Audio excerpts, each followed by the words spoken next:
Hello, my glorious chat. How are y'all doing today? Hold on.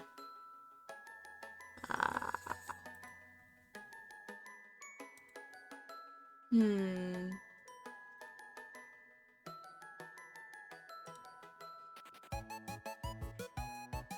Hold on.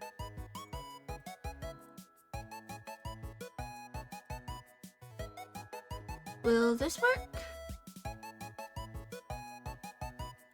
Hmm.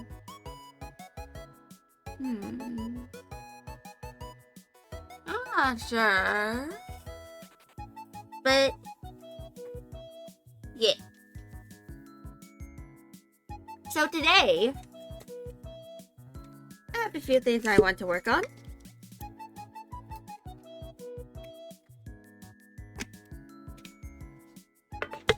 Also, I like to mention that my brother is home. So, he literally came home at like 1:30 in the morning. He had a lot of stuff to pack. Because he was,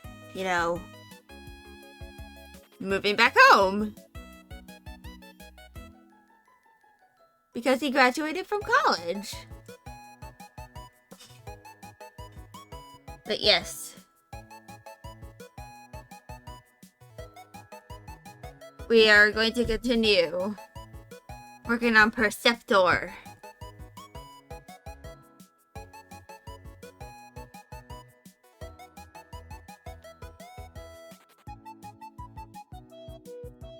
Over here.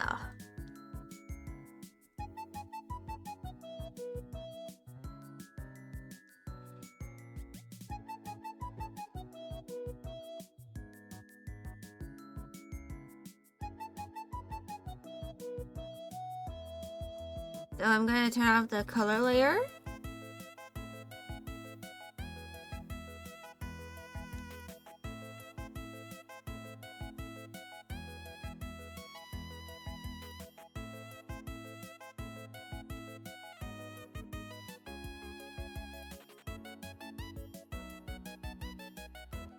And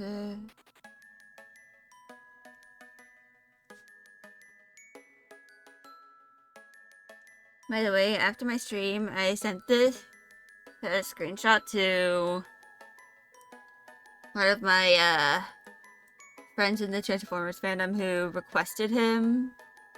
Like, who requested Perceptor because he's one of their favorite characters. And he was just like, oh yeah. He looks good.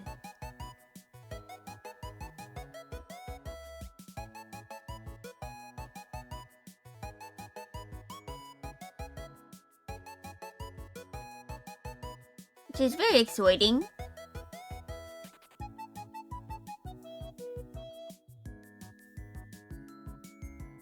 I plan on sending this to him when it's done. But yeah.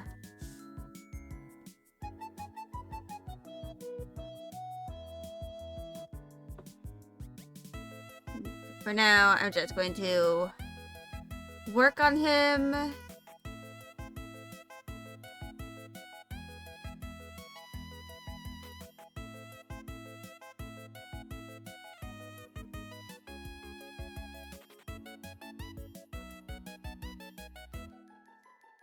And there's going to be an ellipse here. I made it a little too big.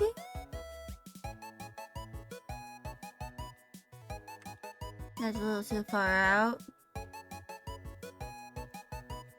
That's a little too far in. And I'll just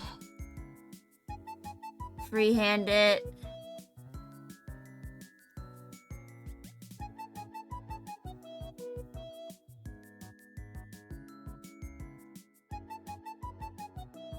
That's something I can do.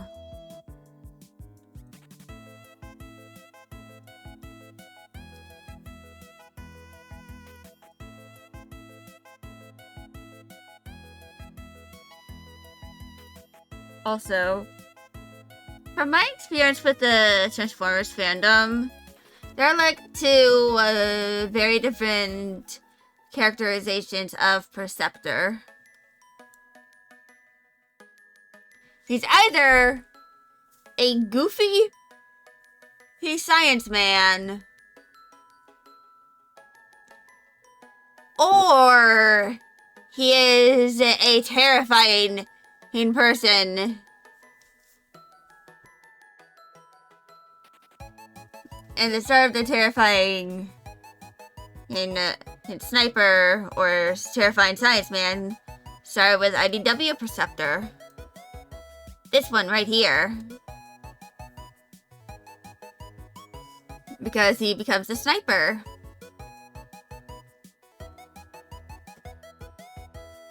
I'm not joking, by the way. He actually ends up learning how to use a rifle in the IDW1 continuity.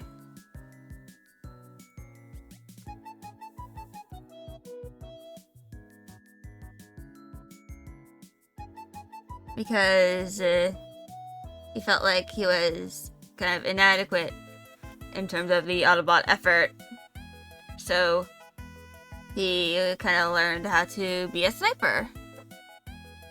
And after he got severely injured once, he kind of did a lot of upgrading to his armor.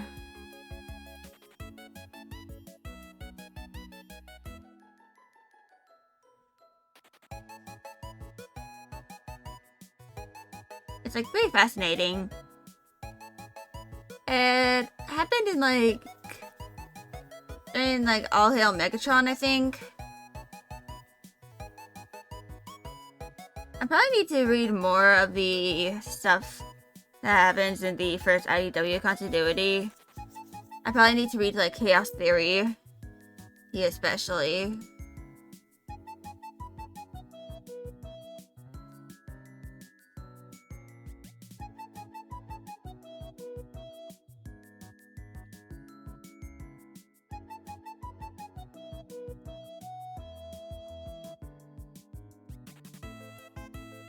And now...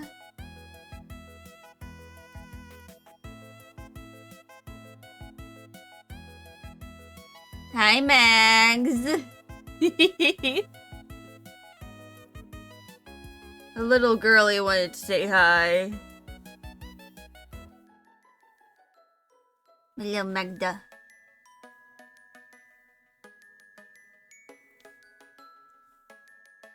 My little Maggie Moo. My little Maggie Magoog. The Maggie Moo.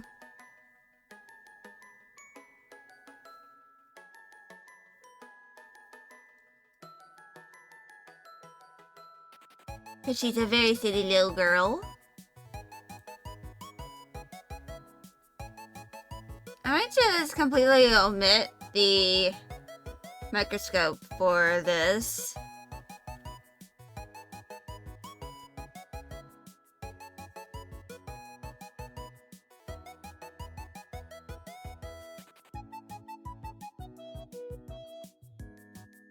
Because, you know,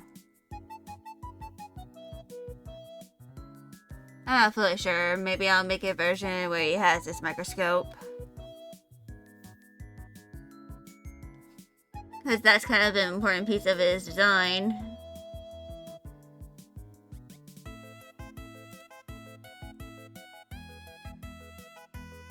You know, the microscope. Hold on.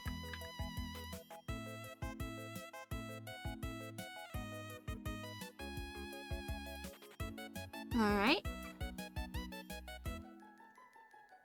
Oops.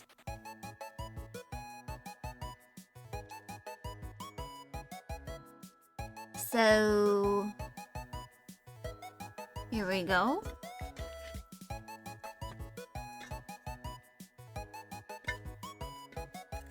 Also, I do have I have two of my calicos with me. Sabrina and Magda. You probably heard me saying hi to Magda earlier. But, yeah.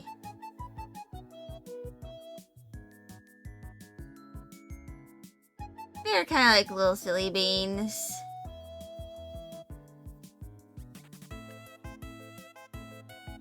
They're sweet wee silly.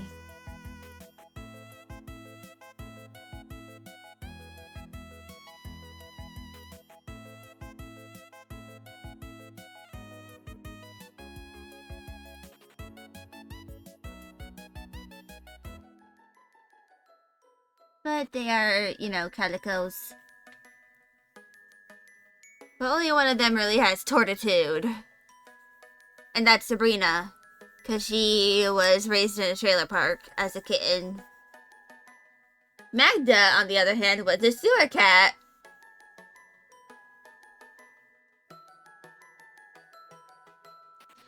Along with her mama. We're trying to get Wrinkle, who is Magda's mom, on the diet. Because she's very chunky. It's a little unhealthy.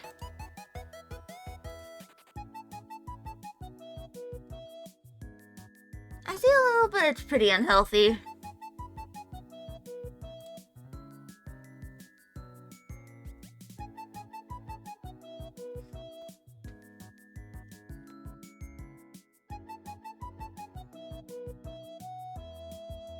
Also, this is what his little eye piece thingy looks like.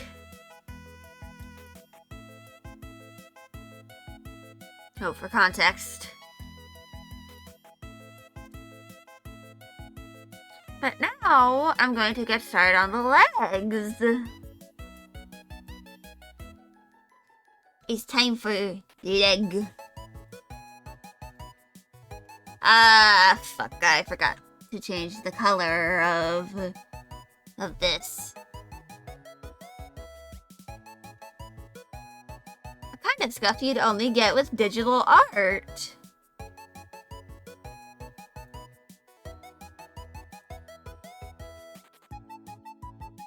Ironically enough, one of the kind of like big things about like, you know, art is that sometimes when you're working with a digital medium instead of your usual physical medium, you tend to get neuron misfires. Like, accidentally swiping in something. Like, swiping non-existent eraser. Her shavings. Or accidentally zooming on a piece of paper. I've heard that happens quite a bit.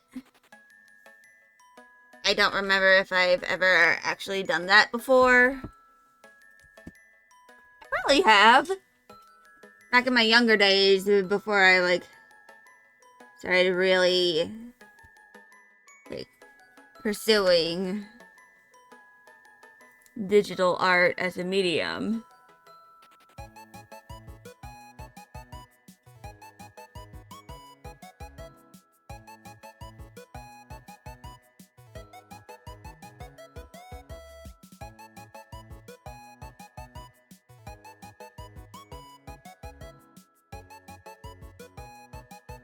Alright.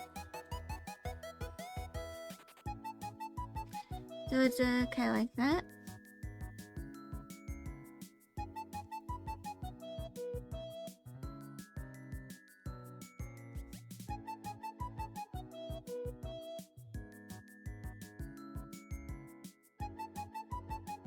And I'm going to do some erasing.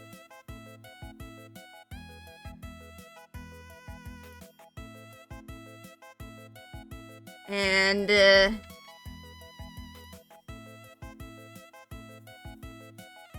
some colors.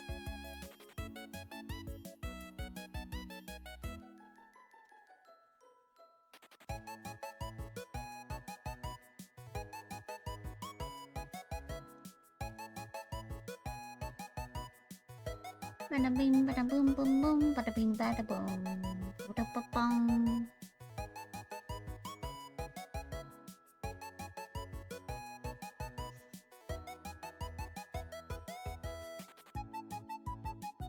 But yeah.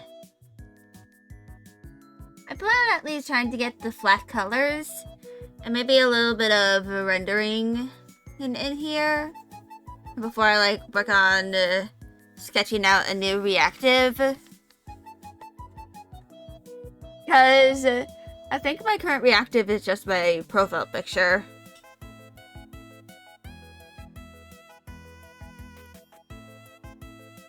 That or it's like one of my emotes. Let me check Fuki. Log in with Discord.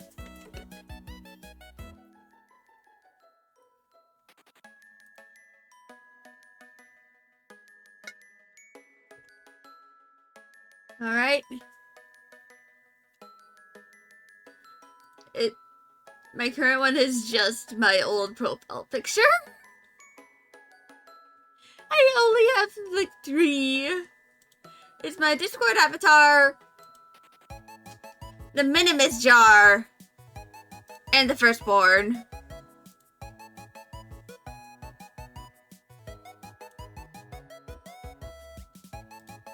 And for anyone wondering what the Minimus jar is, let me save this. And I think it's in my downloads folder. From like last year when I made him.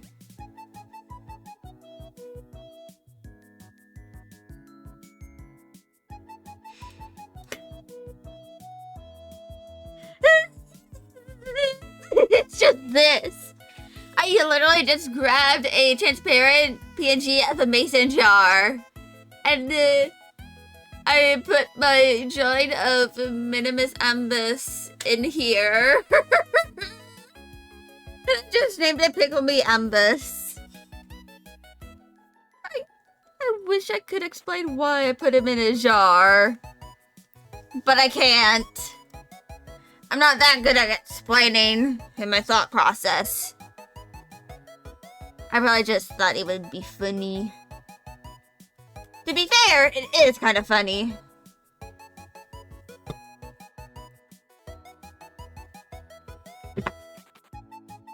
Let me do this. But yeah.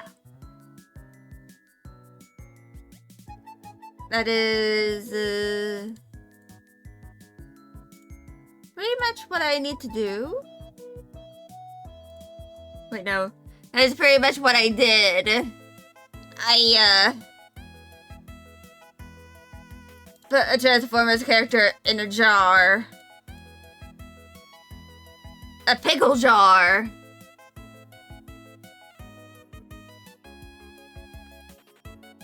Cause Minimus, his color scheme makes him kind of look like a pickle.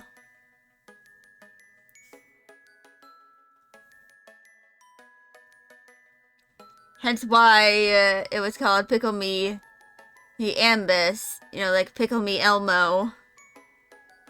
He's being pickled in pickle brine. I probably should have, like, added a bit of green to show that it is pickling. Like pickle brine and not just him in a jar.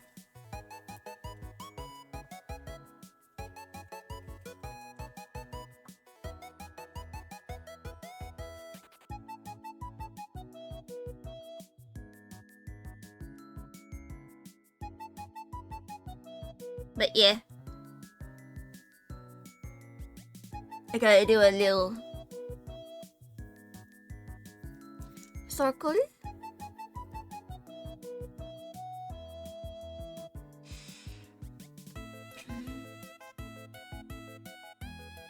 For that.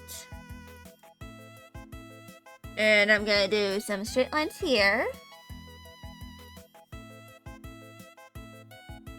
Even though in practice I am in fact not straight,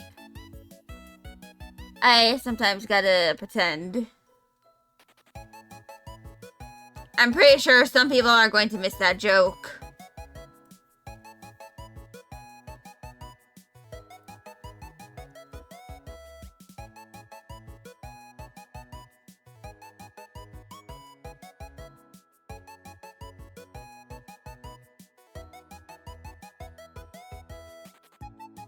But honestly,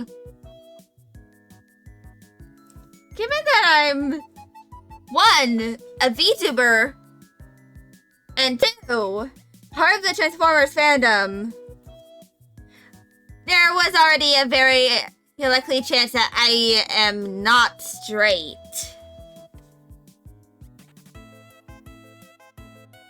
Like, I'm pretty sure it ends up in the negatives at some point.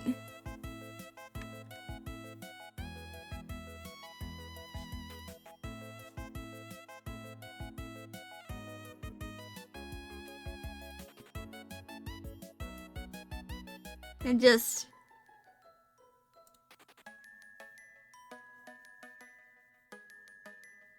yeah.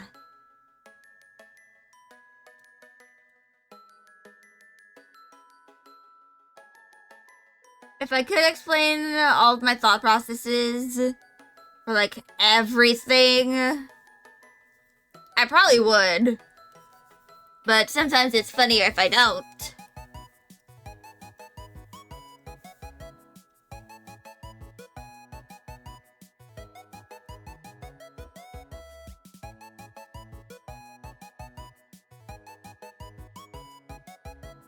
But regardless,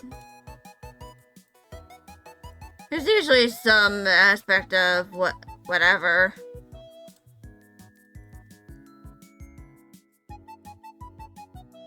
But anyway, right now, we are just doing this. I'm almost completely done with the line art. And for anyone wondering, where is Perceptor's microscope? I plan on doing that later. Because I'm not fully sure how to do it with, you know, him looking like this. I have no idea where I'd put it. Probably like somewhere around here-ish. But anyway.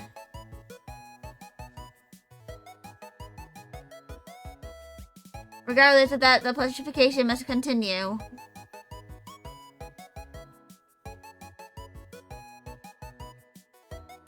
Also, sometimes the Perceptor transforms into a tank.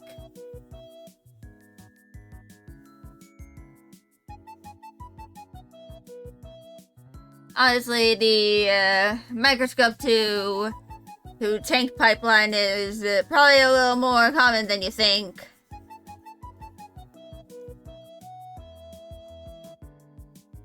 Just like the tank to gun pipeline. Words are really hard sometimes. I wish I could explain why. It's just autism. I mean, in the end. There's one VTuber who I watch very frequently, like the one I watch the most. I'm still trying to get him to get evaluated. You know, try and get him an autism diagnosis.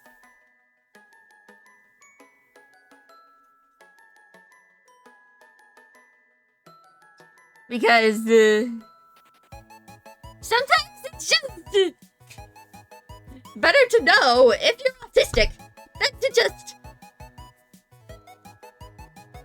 think just something's wrong with you. And then eventually realize, oh hey, it's literally because my brain works differently.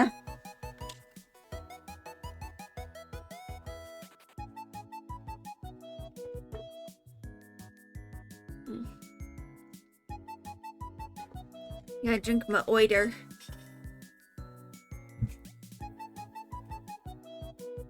So...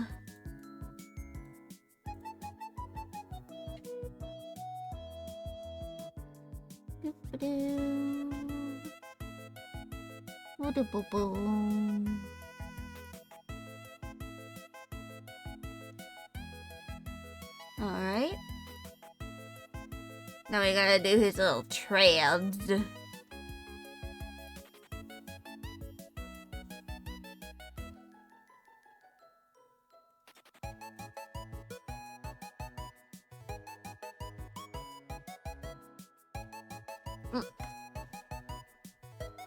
I'm gonna stretch out.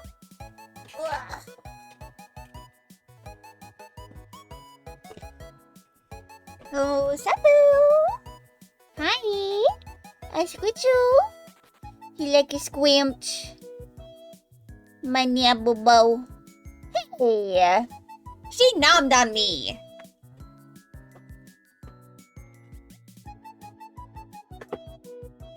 Playful mood. Play. You want play? Or did you just want to give me a love bite? A bite of your love. A bite of your... My girl. My angry girl. Hi. She's very cute. She's an old lady, though. A cranky one at that. Yeah, you're a cranky old lady. You're just a cranky old lady.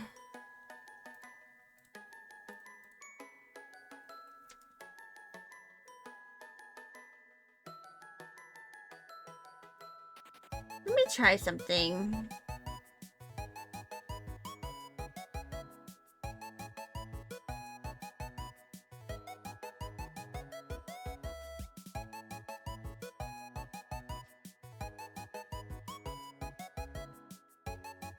Yeah, I think that looks good. Or at least decent.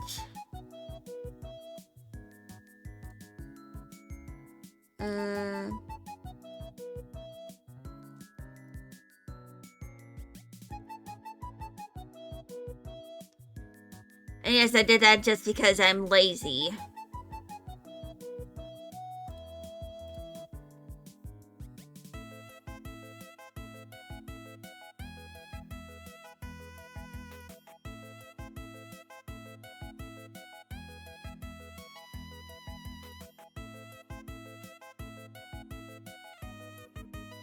What that is the, line art.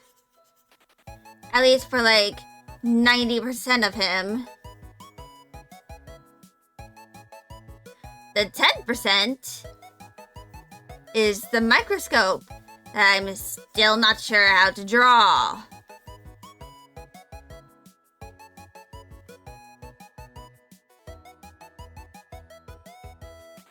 I also forgot to do the little wheel thingies. But meh. I can always just place the color down.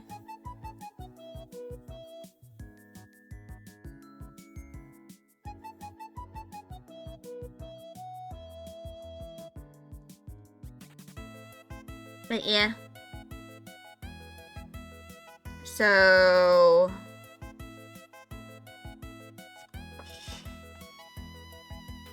shading is going to be at 50%. And I'm going to be just doing some depth stuff.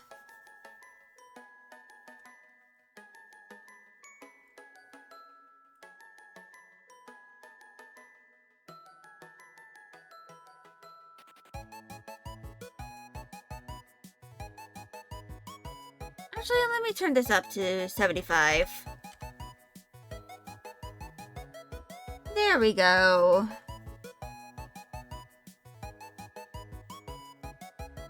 Also, I'm probably going to, like, do a bit of highlights and stuff.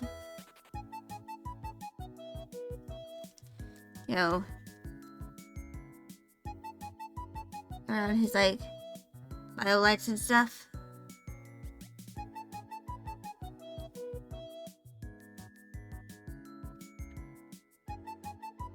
And is that this color?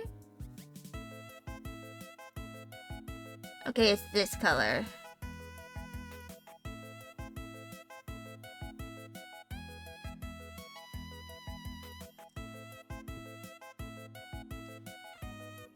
Oh, hey, Max!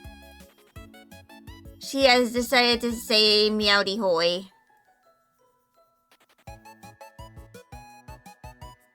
What are you doing, little girl? How you doing, little girl? Hello, my girlie.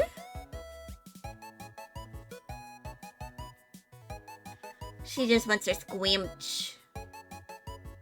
Her squinch. She's always just like, I love you.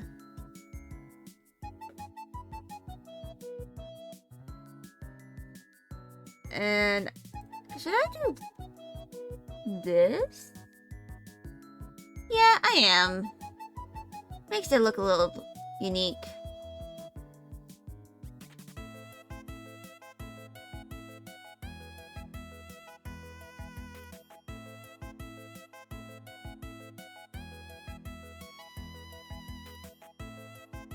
But yeah.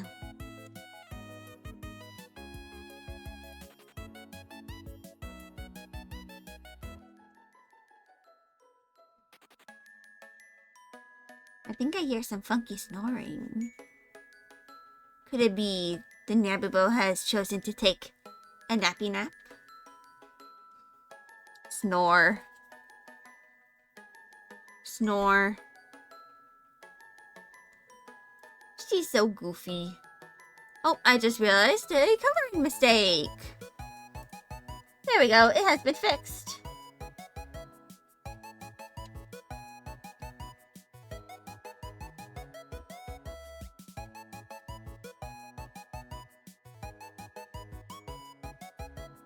But yeah.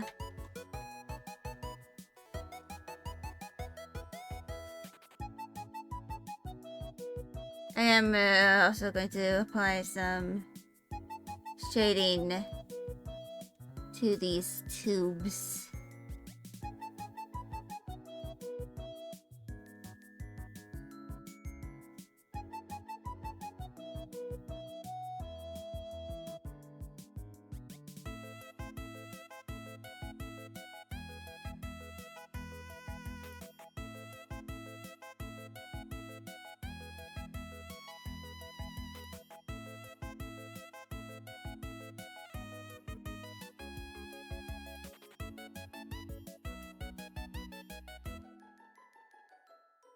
Here we go.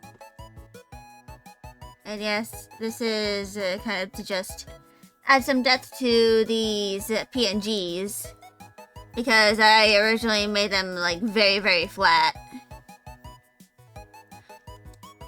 For those who were here at the beginning, y'all probably remember that these used to be super flat. Like, I never added any shading or highlights until I think I did Swerve.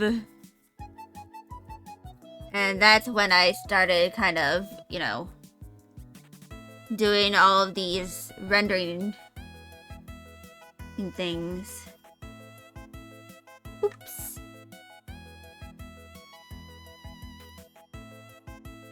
Like, that's when I kind of started to render for all of the, like, plushifications I've done.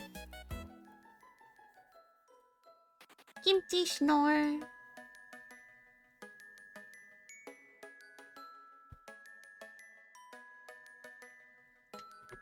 Kimchi snore.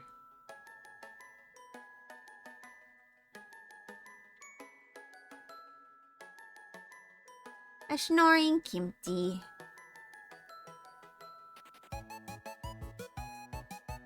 But yeah.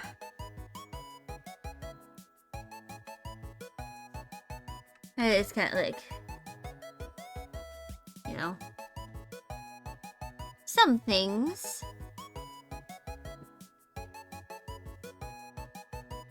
that I have done.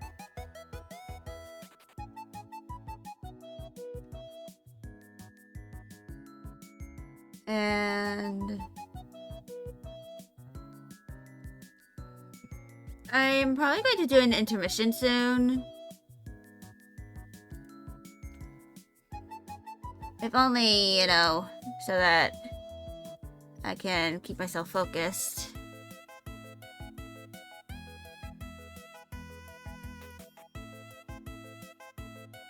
When I'm doing some of the other stuff.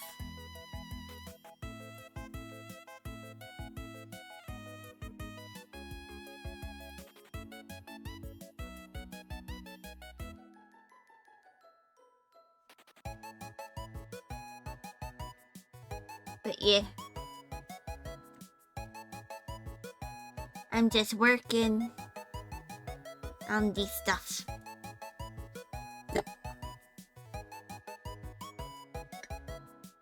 I'm trying to make sure I hydrate a little bit.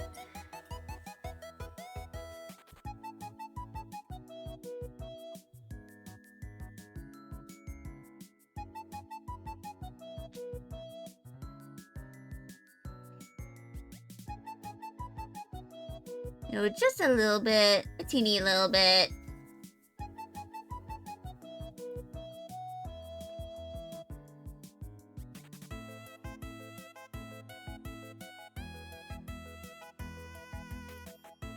Hydration is, you know, something that you should probably do.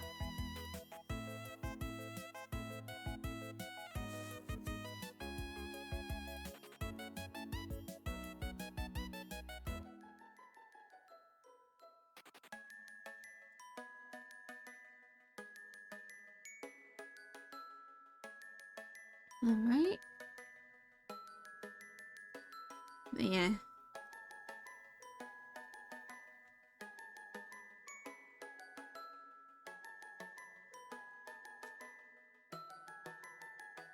I'm not really sure what I'm going to do for some of the,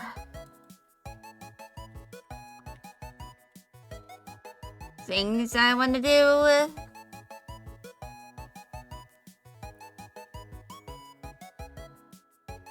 Like when I get to affiliate. I know I want to at least try a capped donathon.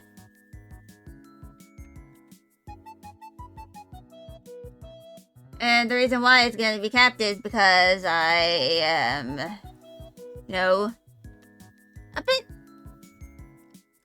Partially because I am, you know, in college. I don't want my... If I do an uncapped donathon, it's probably going to leak into, you know, my college stuff.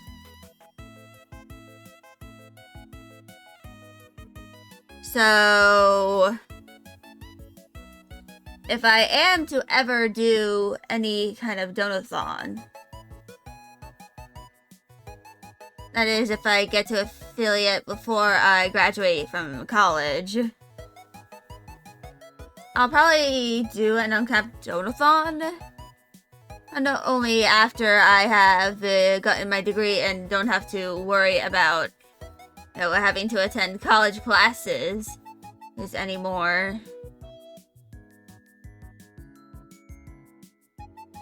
For anyone saying, Skelly, you can always just drop out. My family has sunk several $1,000s into who paid me my college for me to get an education. I'm not going to just drop out because my classes have been helpful. I want to have a degree because if I ever have to get a quote-unquote proper job, having a degree will help me, you know, get paid more. You know, have a higher salary.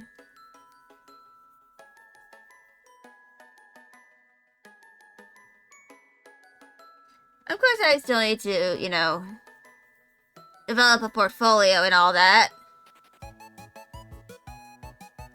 But at least having a degree kind of, like, proves that I am at least able to do certain things.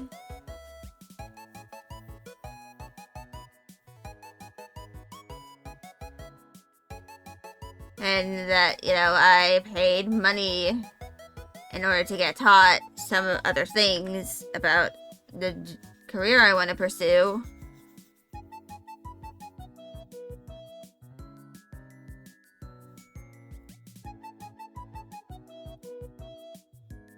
Of course, I probably need to, eventually figure out if I'll ever, do an internship or something along those lines.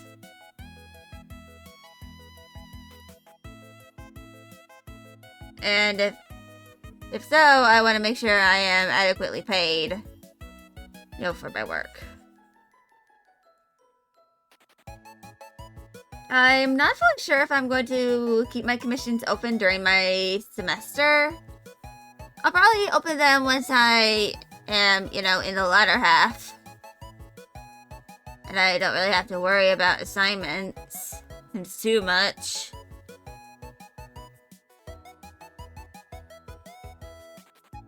It's probably when I'll consider opening commissions and stuff again.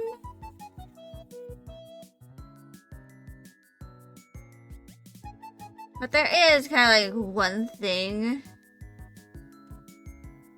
And that is, I have to take a math class the next semester so that I can transfer to the university I want to finish my major with.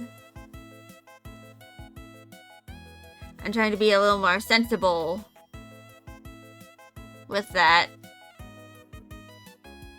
And of course, I'll probably be, in full-time classes again the next semester. And I might have to, have one of my classes be, the full 15 weeks, which is most likely going to be my math class. And the rest of them be, the 10 weeks that I know I'm able to kind of do.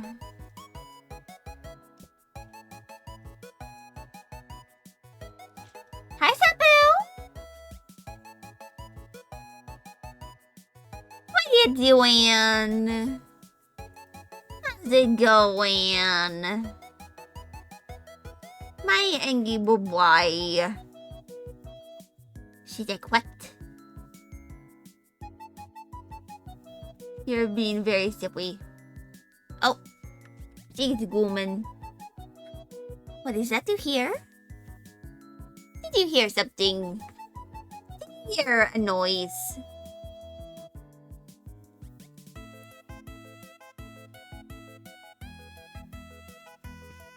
She's like, I'm just gonna groom. It's not like it's on the wing.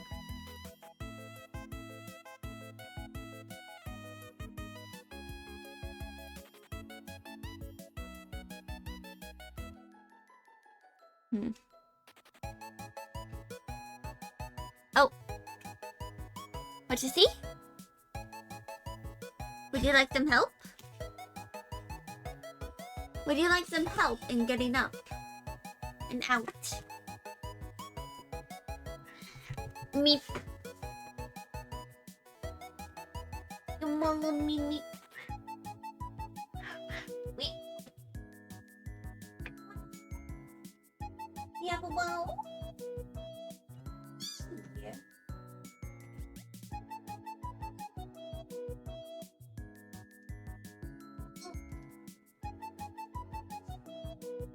I have released the calico.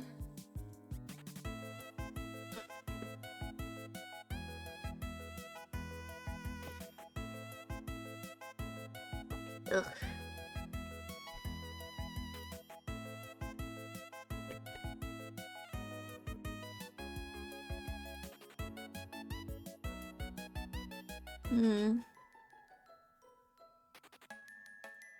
So, yeah.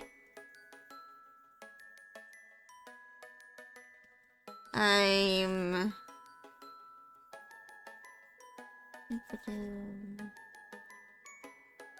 Doop-a-doop-boom.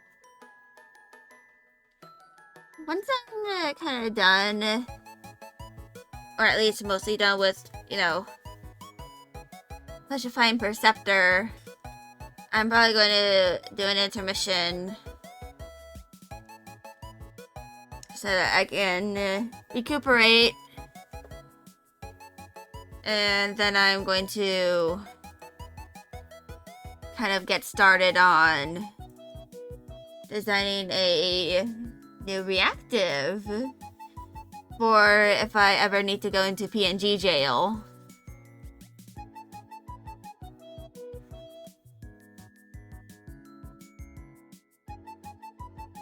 Which is more likely to happen than y'all think. Because some games are poorly optimized in a way that means I can't really, you know, have VTube Studio and the game up at the same time. Sometimes it just does that. Is it annoying? Yes. But is it an inevitability? Also yes.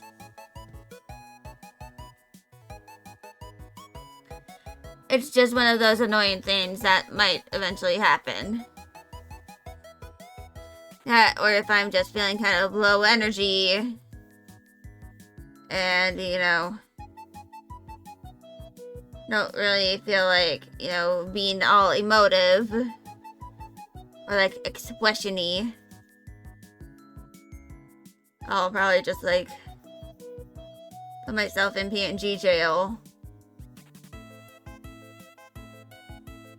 so that y'all at least have something on the screen, you know, to observe along with, you know, whatever I'm doing during the stream. Is, you know, me.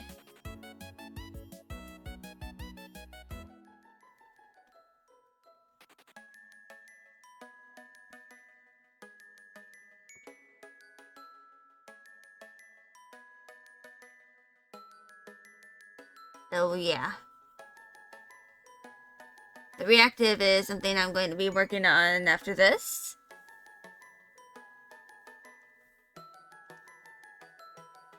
I'd asked the person who gave me the idea to Plushify Perceptor for what I should do about the microscope. But they're all the way in Australia. And it's probably like nearly 3 in the morning for them. So I'm not going to ask him now. I'll probably like ask what his opinion is when he's actually awake.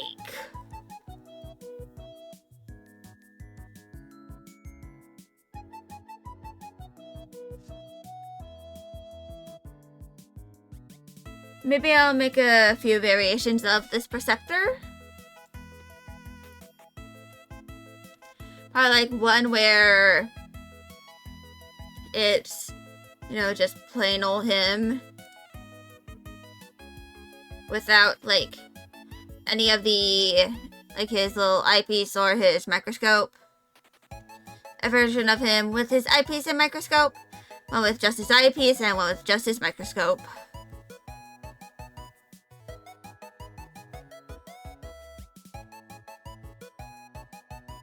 You know what? I'll put this at 60%. There we go.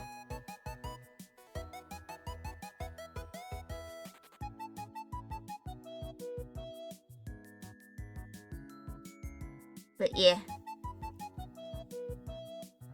Once I finish this PNG, I'll, you know, add him into my model in VTube Studio to kind of show that, hey, he's at least somewhat done.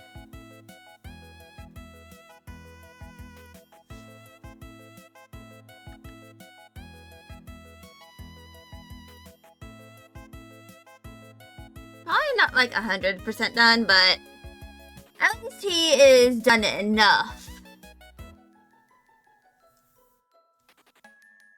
that if I ever have to do any extra work on him, that it's not going to be too much.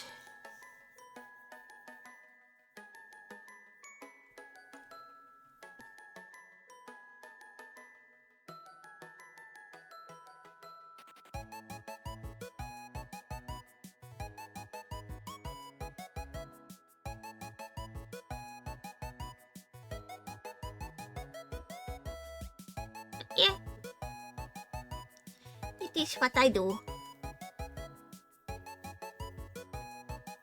This is the shenanigans you'd expect from me.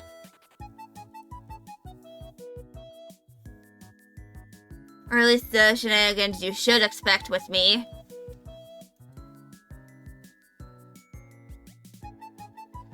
When I'm, you know, completely alone.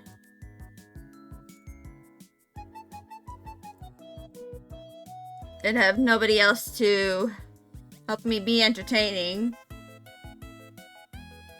Which, honestly, I've never actually done a collab. You know, yet.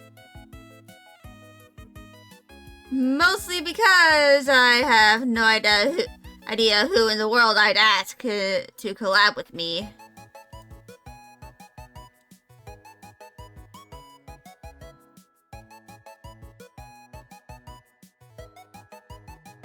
Because I am, you know, verifiably insane.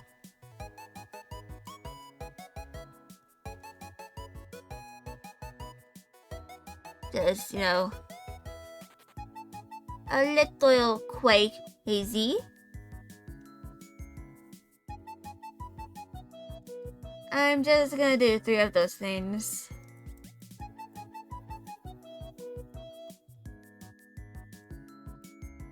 Three and nothing more.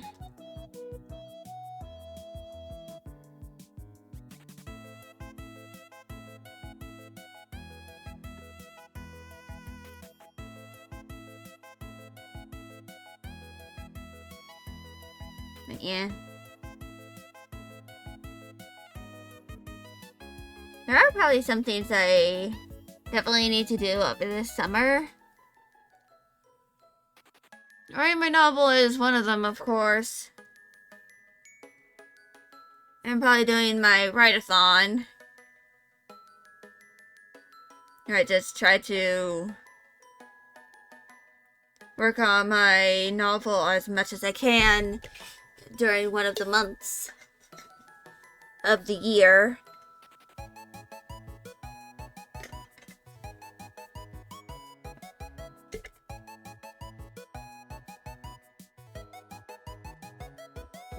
I'm going to do Add Glow.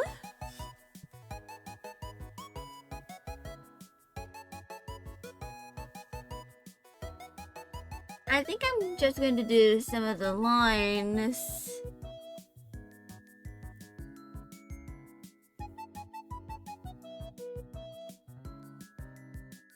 You know, over here.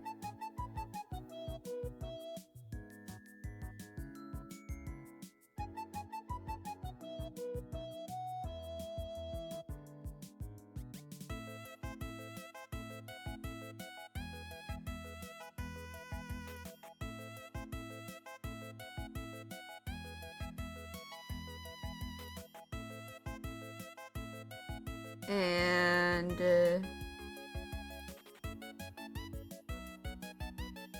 do this.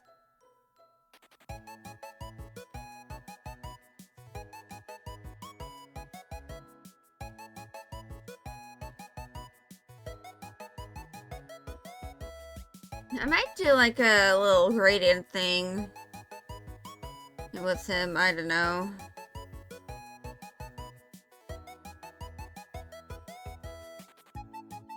I'm just using the base colors and using that glow for this because I, you know, don't really want to bother too much with like figuring out highlight colors that would look good with, you know, all of this.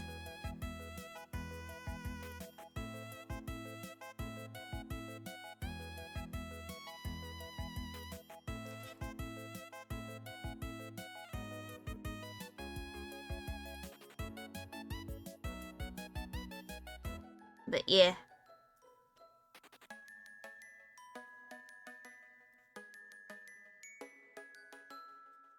And this is mostly for the sake of depth and stuff with the, you know, PNG.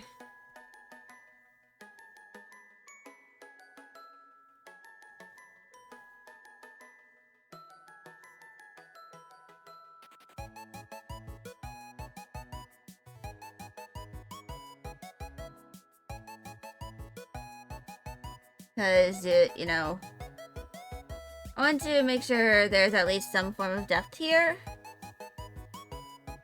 And that is something that can be done with rendering.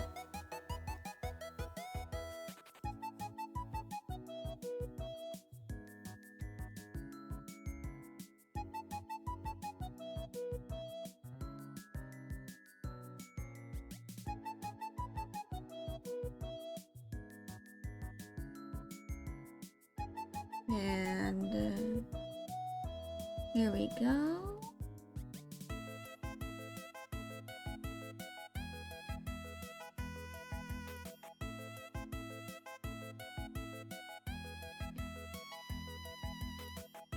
And I'm doing this so that there's at least some... I want to make sure there's volume with, you know, the character.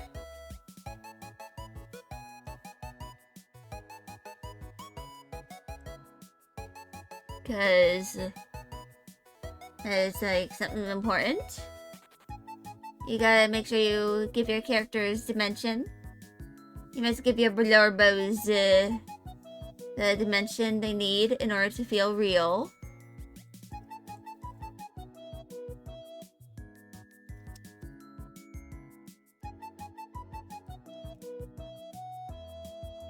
And sometimes you add a bit of blur. But I think I'm going to keep this sort of the way it is.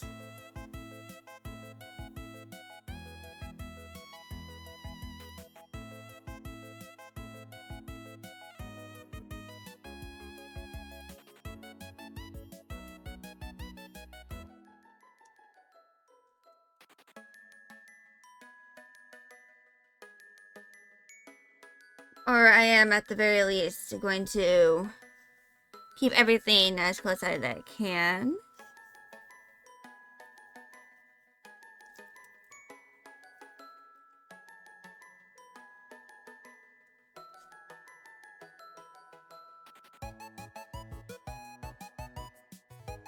To make sure it all looks, you know, somewhat cohesive.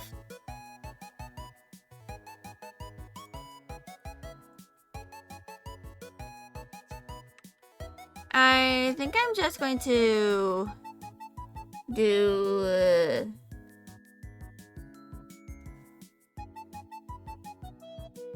something very simple for, you know, his eyes here.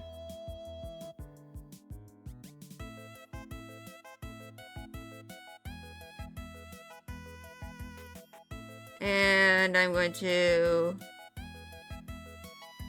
move it to there. And I think that looks kind of nice.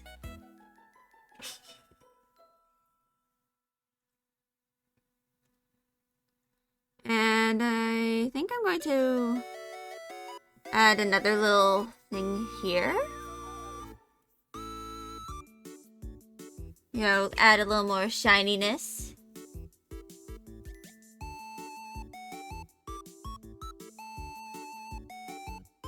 And the magic is going to happen here.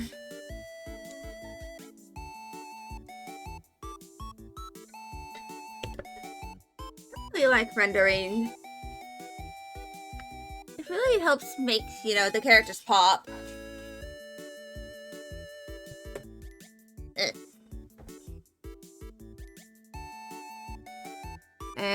I'm going to add something like this.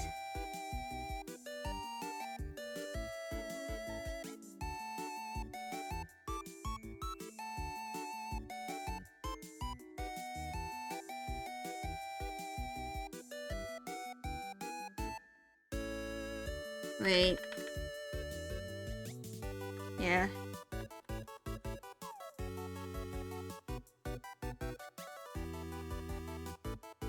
Alright.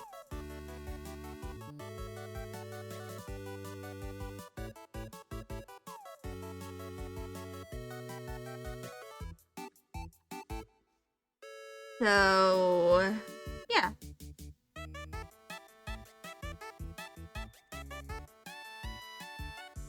And this is Perceptor. I'm probably going to,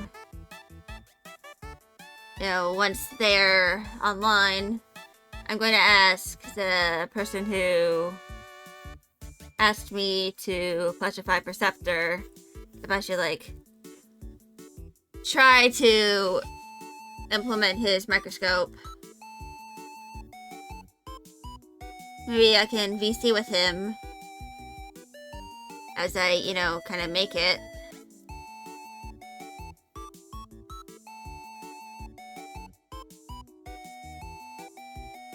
Which, something I feel like I could do with that is I can, have the symmetry tool be here because it's on this side. And I can just have it pointing up and just, do all the rendering and stuff. But then it'll be that.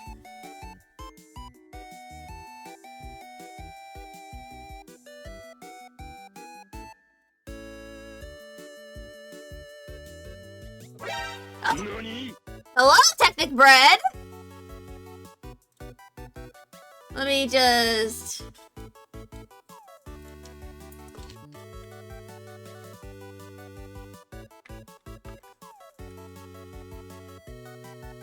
Yes, thank you for the raid!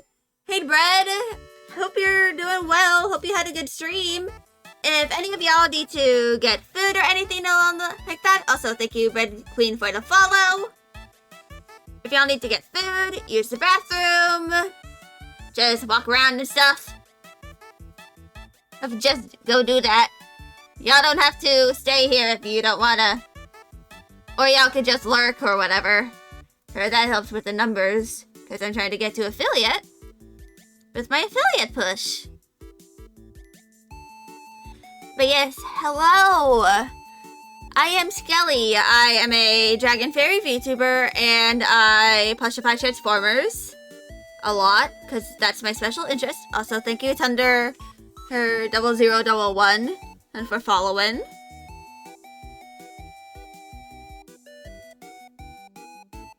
But yeah. I hope stream went very well.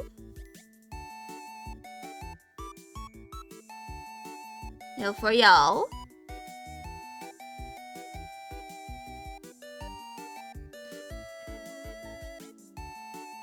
Is that a Poipole in my right hand? You might confuse it with the Pokemon.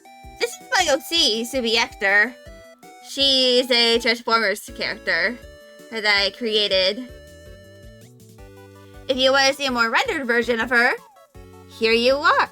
Here you go. I made this last Thursday.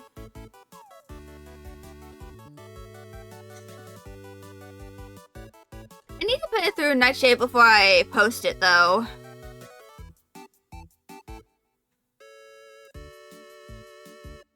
But yeah.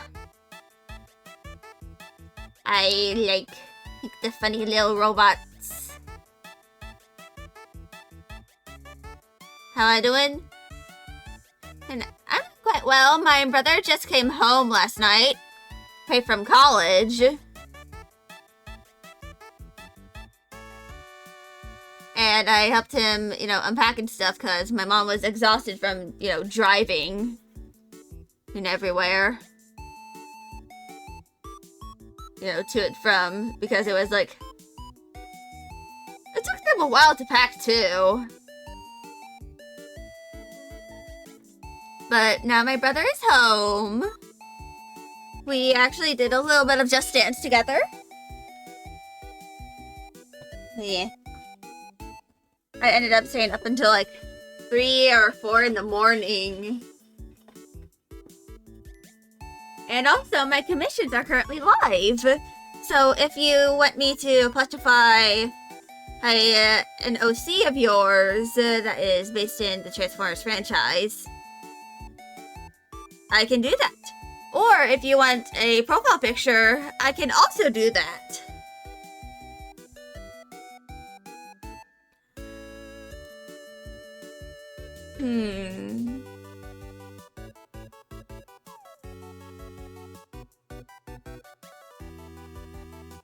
Nah, that looks a little too cursed. That, or you can just drop me a follow on VGen.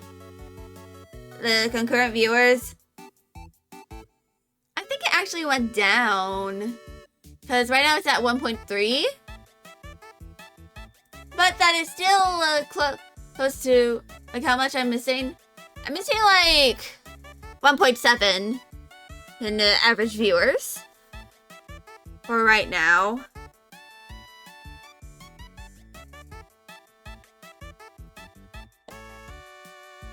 But, yeah. Regardless, it went down by like 0.1 point. But hey, stuff fluctuates all the time. You know, like weight and stuff. But I do plan on doing some, yeah, that's not good. Yeah. I mean, to be entirely fair, I did miss a whole day of streaming time, and because I had to go to PT. But I got to the 7 days. I got to the 7-day requirement, which is always good. So now it's just the viewership I need.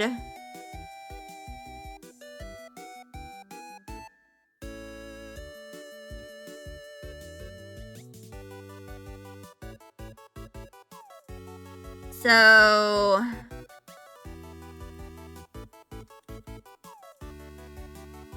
I'm going to grab all those and put that in there. But yeah, I'm going to do the liner for this.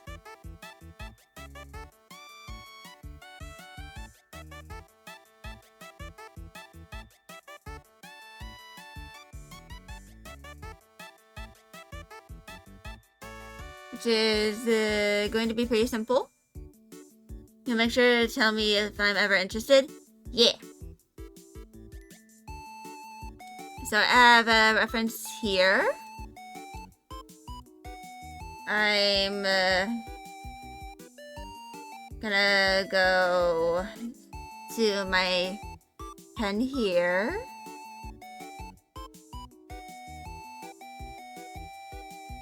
And is what it kind of looks like. I'm gonna turn off the color and the highlights and that stuff.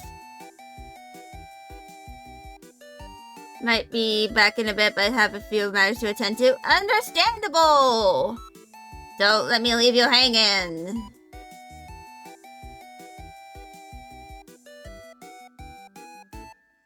If you got stuff to do the stuff you need to do.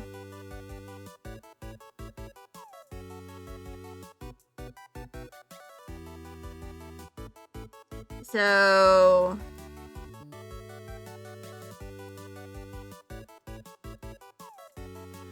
I'm going to do this. And I'm going to have that down to 4. And that is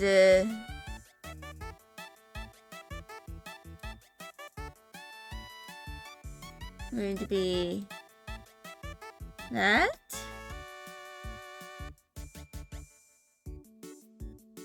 I think I'm going to redo that actually.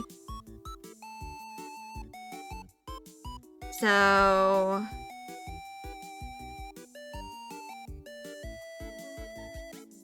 I can do this.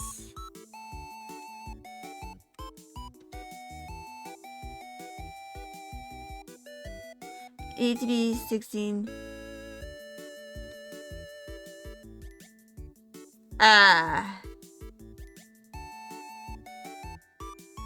Sorry, dude.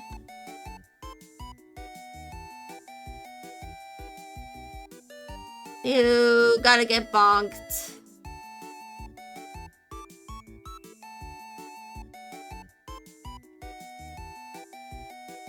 Sorry, dude.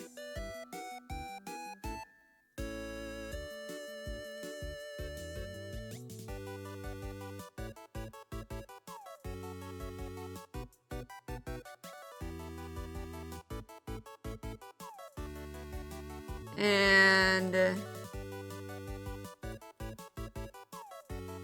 color.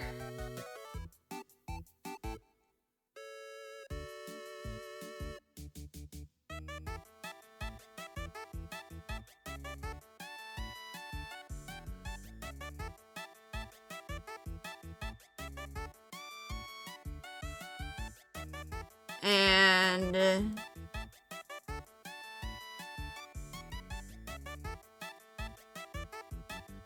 I'm gonna do an ellipse.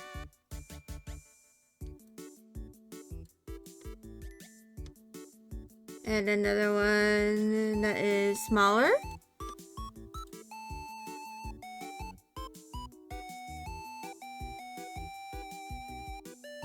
And I can merge that there.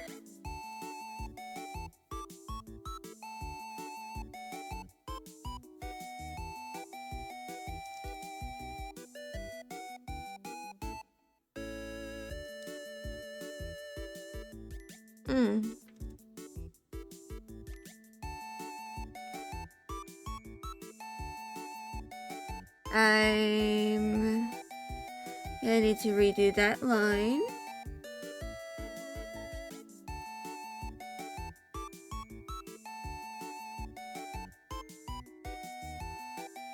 It's gonna look somewhat imperfect, but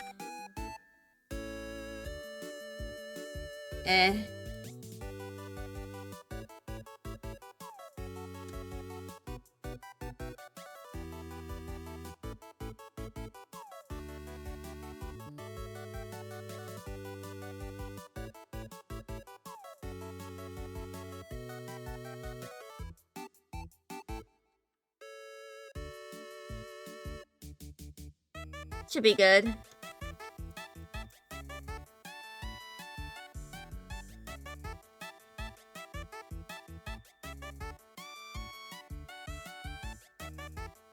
Now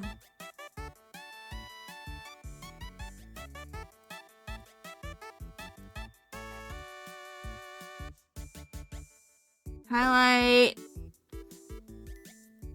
add glow.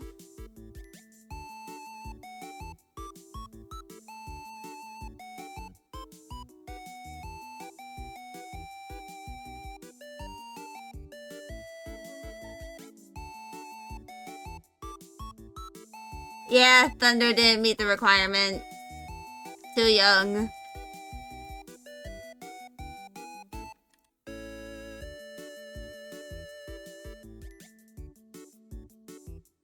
And that is the affiliate timer.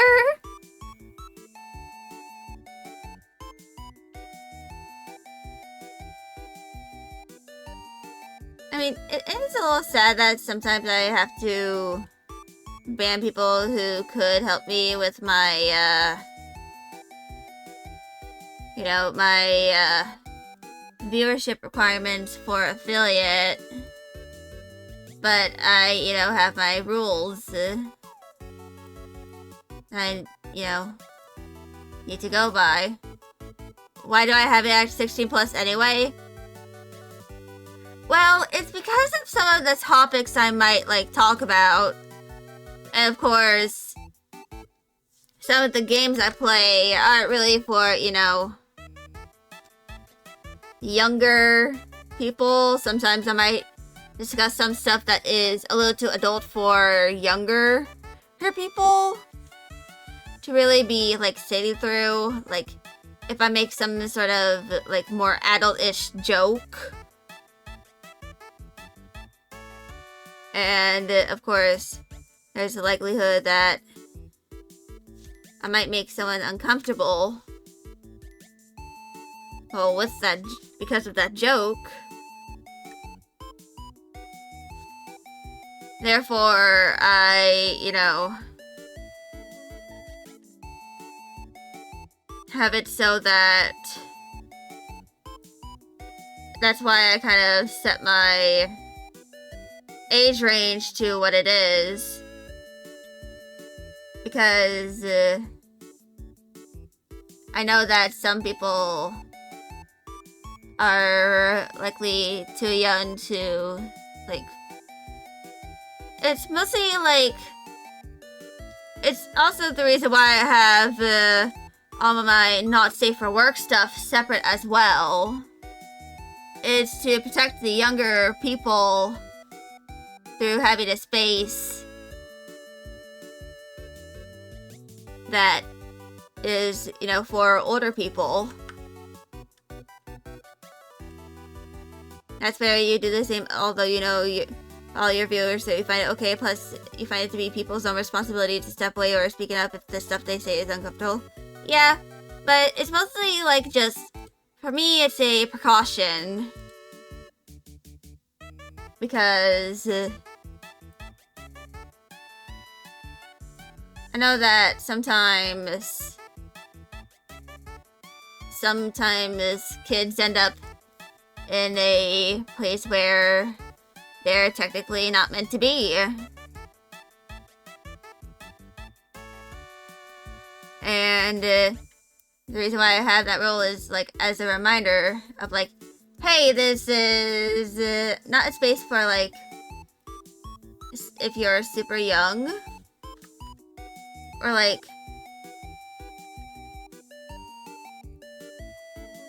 because some of the topics I discuss and, some of this games I stream aren't really, content that is made for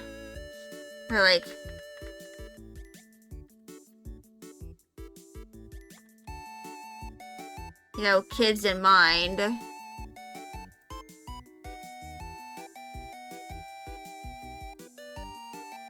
So, because of that, I kind of I made the decision. Yeah, it makes sense. I'm kind of making the decision to try and preemptively protect, people who are probably a little young from potentially watching content that wasn't really made for them.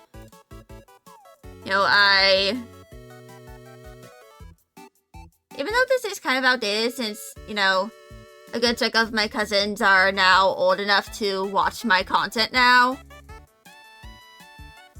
I don't want someone who's the age of my youngest cousins to stumble upon a stream like mine. Yeah. The great thing is that your content isn't made for anyone, just really random and dependent on your mood. Yeah. But for me, sometimes when I do work on when I sometimes do stuff, if I, for example, play my Ultimate games, sometimes those are made for, the games I play are for an older audience. Like, they talk about themes that someone younger would be uncomfortable with.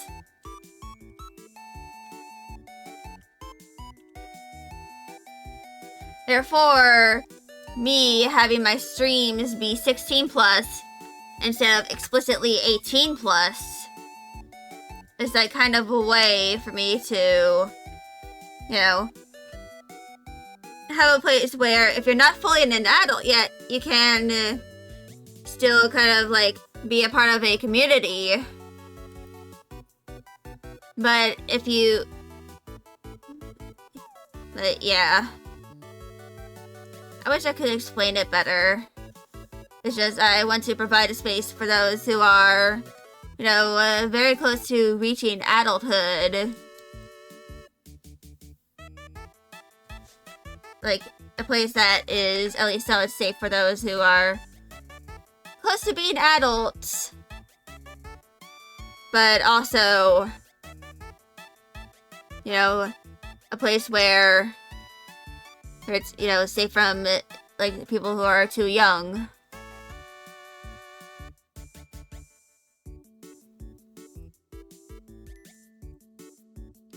Because, like, there's a reason why a lot of creators specify themselves as 18 plus. Feet, indeed. Hi. Hi, Bean. How are you?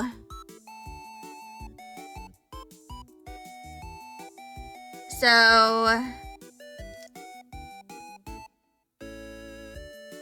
gonna try and do the microscope.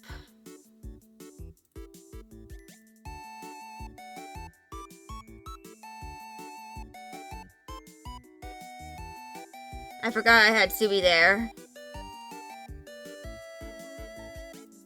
I don't think I even have a good reference of his microscope. This is kind of like the closest thing.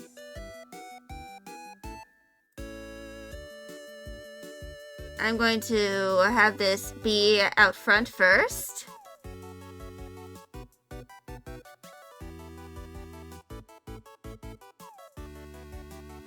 And when it's, you know, done, I'll, you know, put it behind.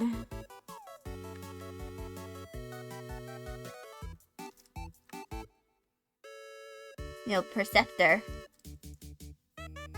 Yeah. Hope you're doing well.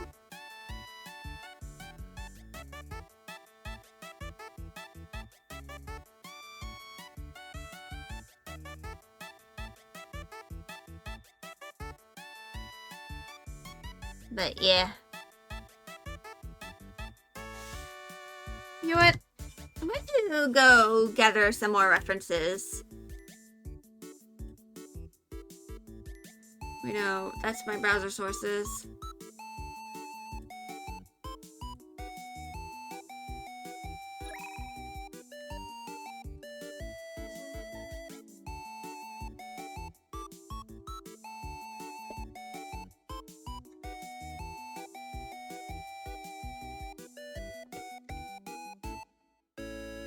So...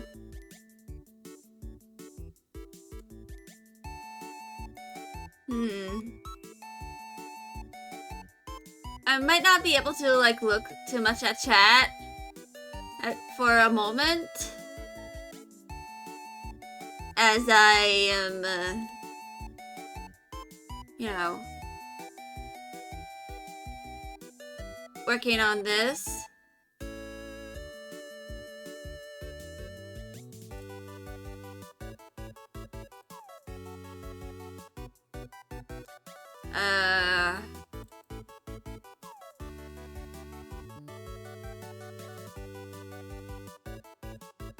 Oh, there's this one image.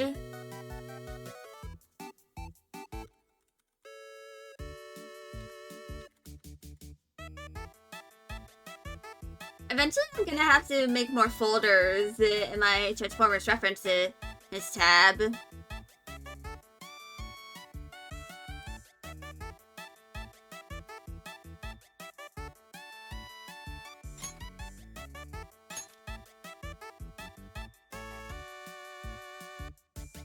so that I, you know, have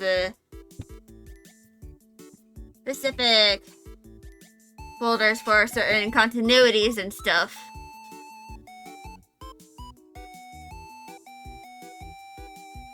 And of course, this one is just like a bunch of random words and stuff for the file name.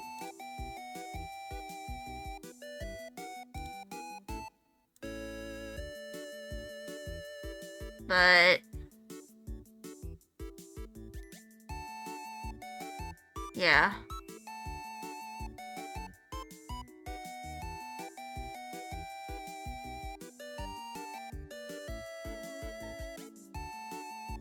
So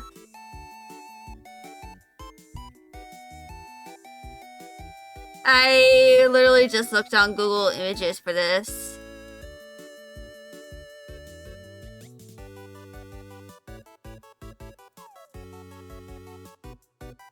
In order to like grab this reference.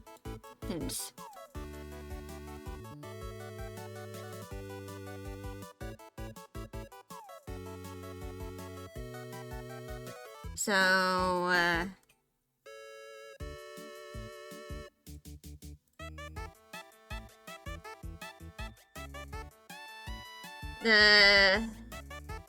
this is going to be a thick line.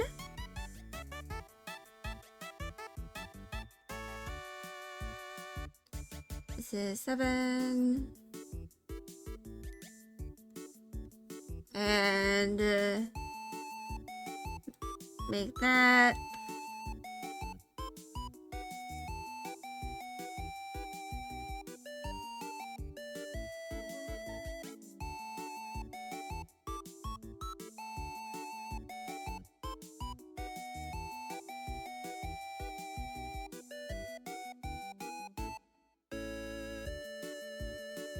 And here we go.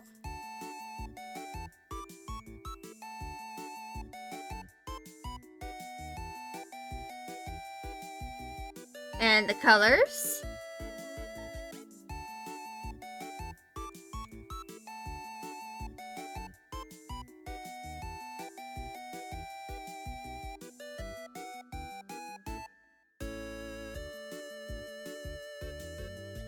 And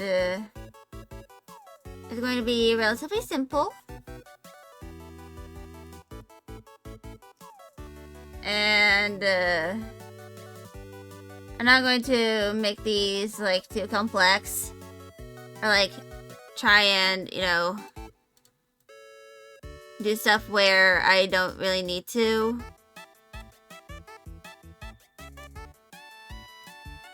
Alpha lock.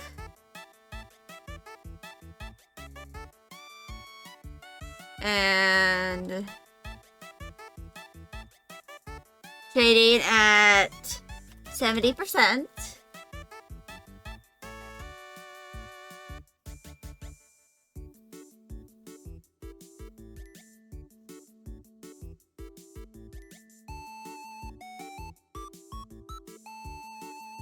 Here we go. And highlight. Add glow. Also at 70%.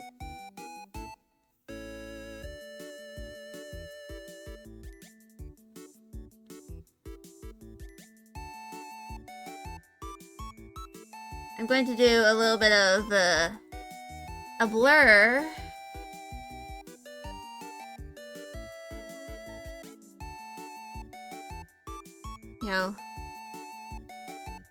You know what? I'll just do that for there. But that is Perceptor. He's finally done. Ugh. Now I can delete all of these.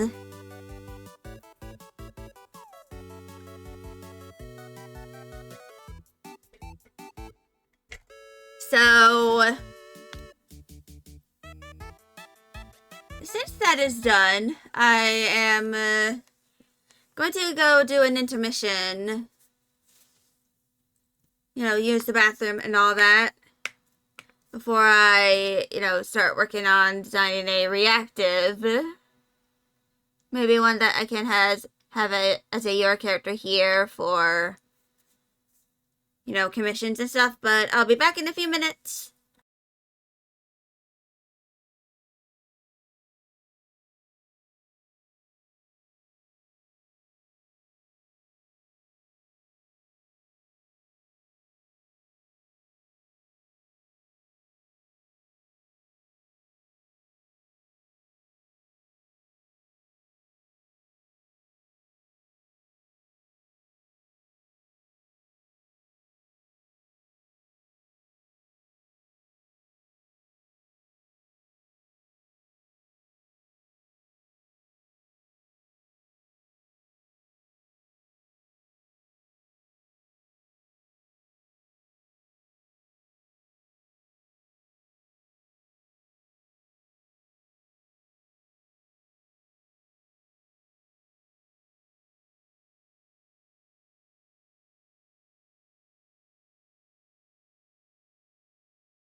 Alright, I'm back.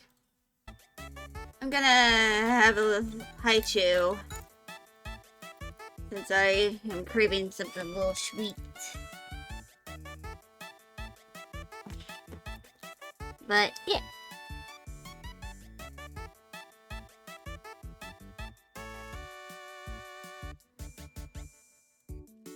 I'm going to make a new square.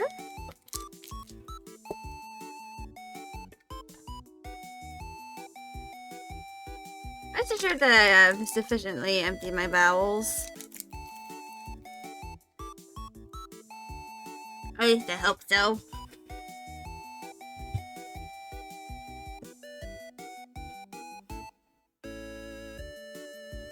But this is just gonna be a sketch.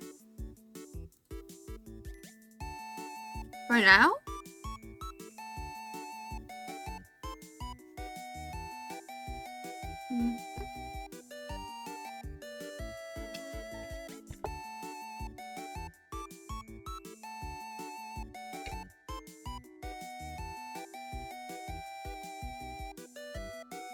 I'm just gonna do a little small sketch.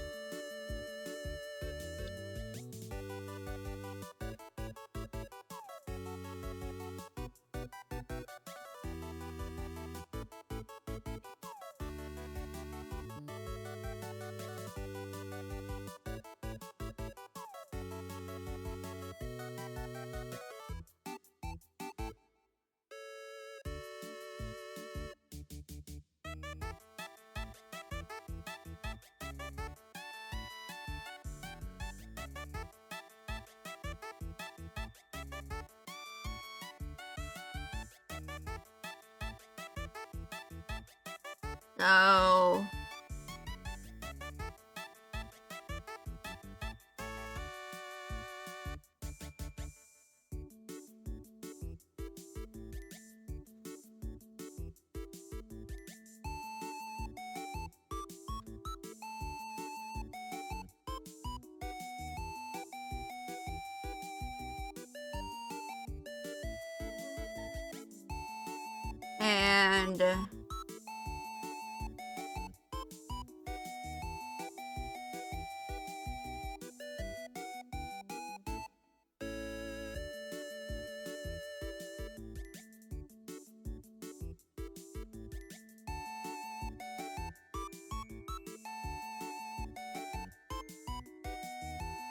and then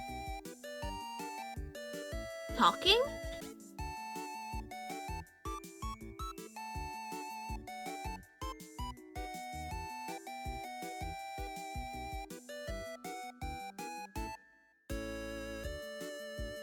Hmm.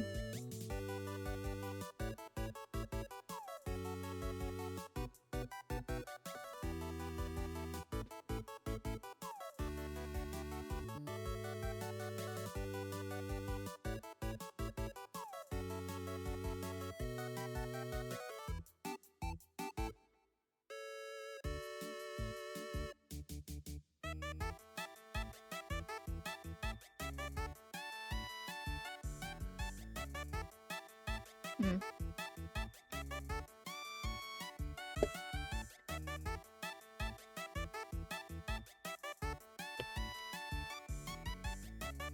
So this is going to be the concept.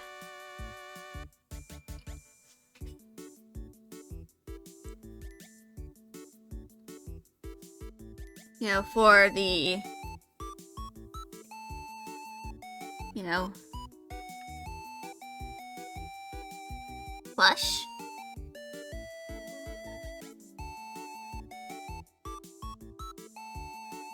I might have a version where it's, you know, the autism creature. But yeah.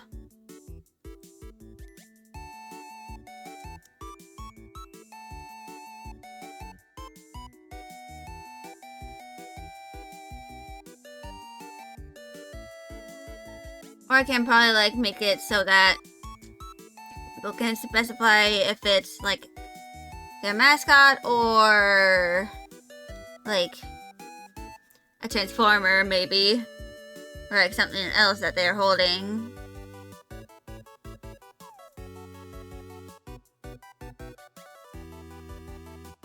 So this is gonna be the concept.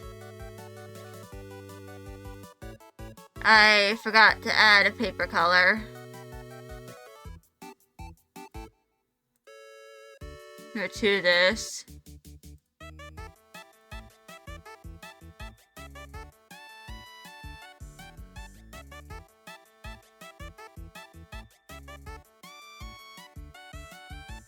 But this is going to be the concept.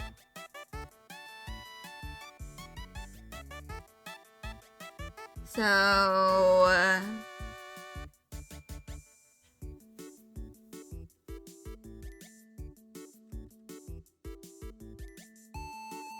that's going to be the idol, and that's going to be the talking.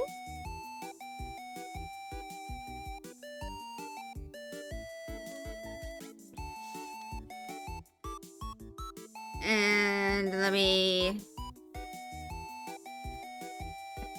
make a second concept, which is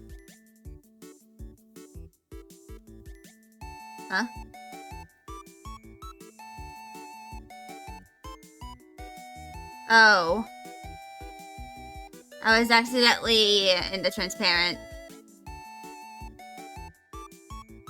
So the other concept is that I can have the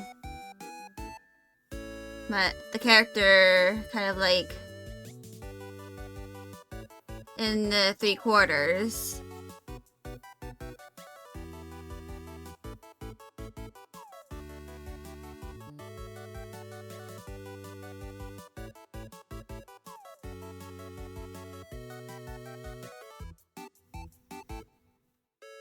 And you know, holding a plushie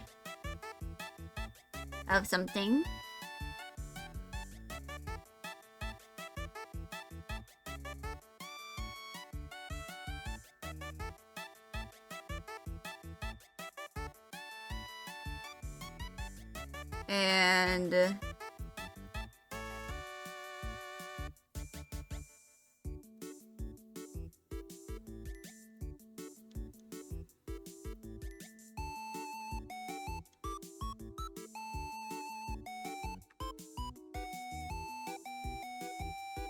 And then move it.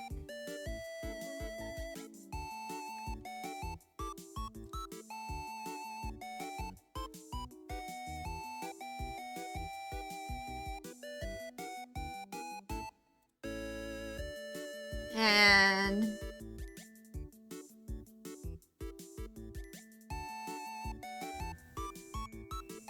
this is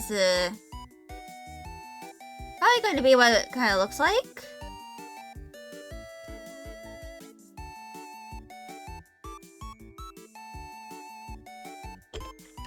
I'm going to go to drawings,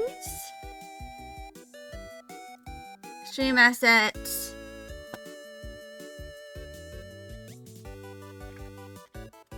I'm just going to call this reactive because I'm not sure what I'll kind of like go with. I'll probably go with the second concept.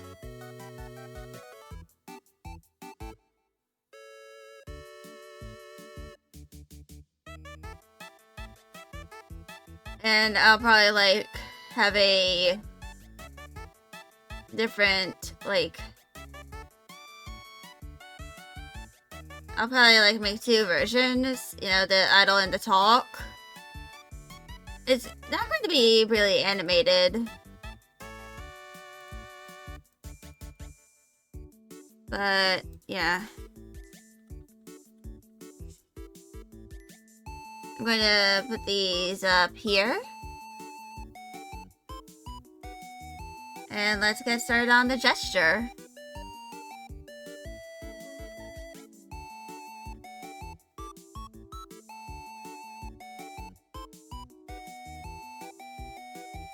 I might make an an alternate version where I'm, you know, flipped over. But of course I'll have to redraw some of this stuff.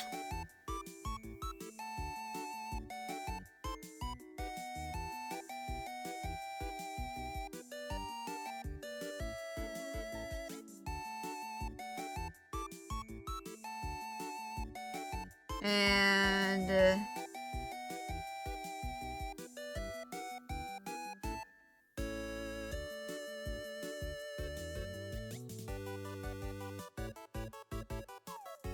I probably should have grabbed some references, but it's kind of whatever.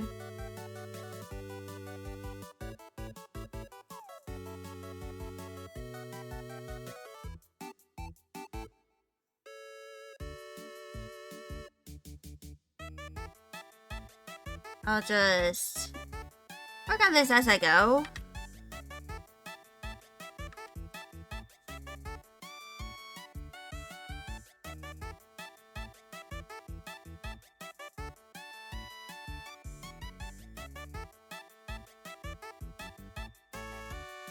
I'm going to make a lump.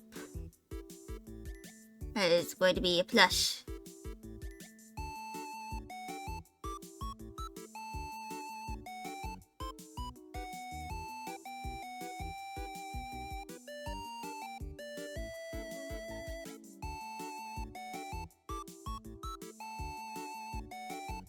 Maybe I'll, like, have these be up higher.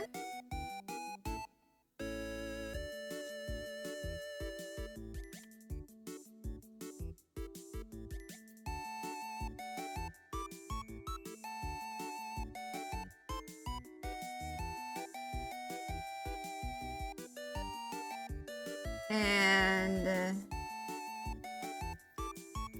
let's modify this.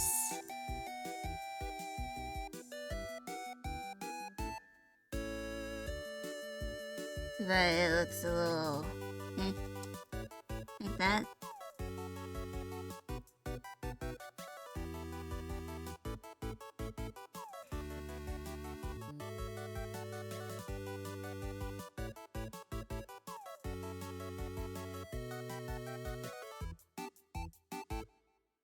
And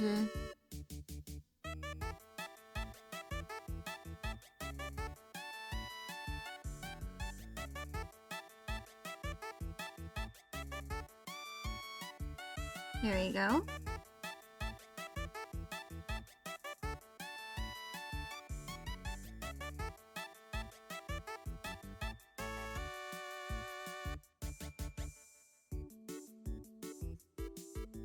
Here we go.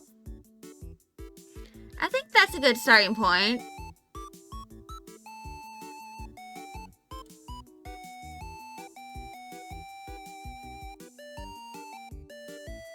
I'm going to enlarge it as well.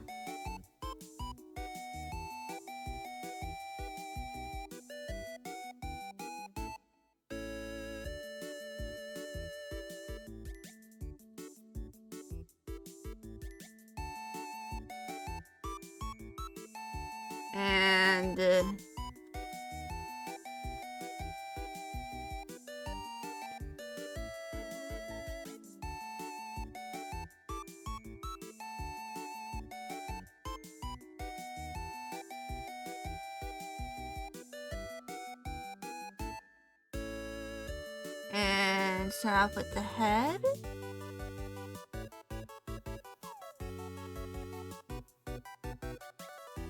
And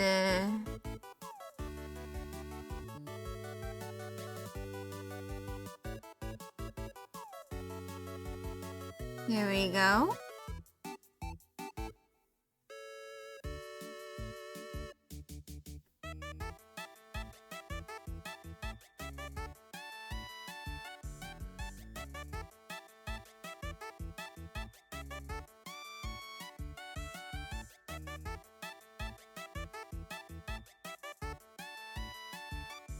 And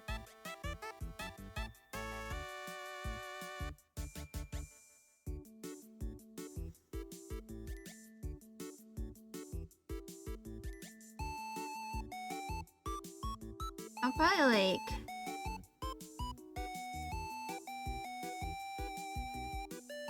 make a bit of a guideline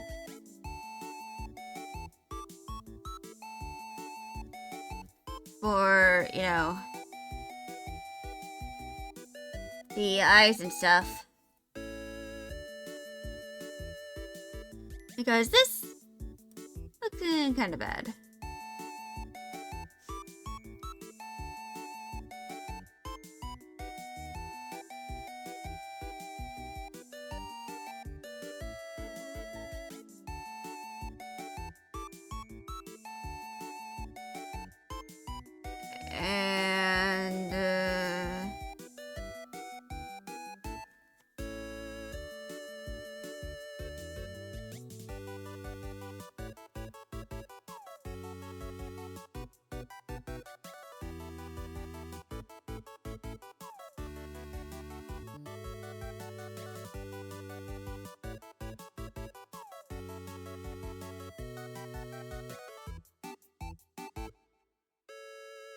And I think that looks kind of good.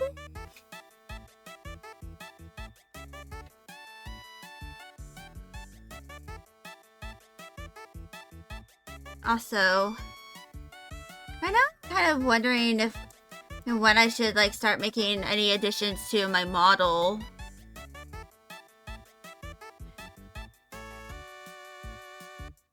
Like, if I should add accessories and stuff.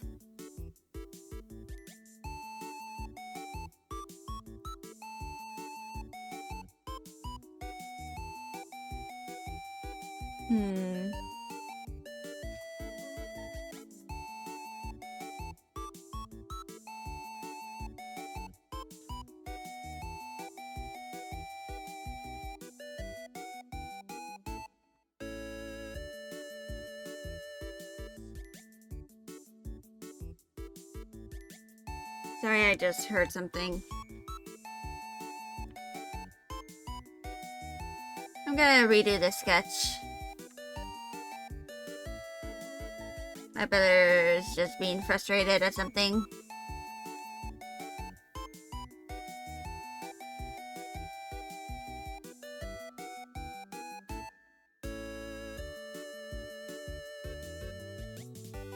So I'm doing the hairline first.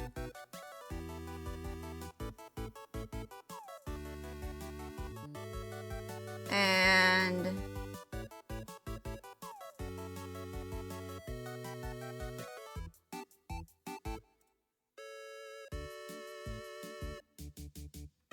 you know what?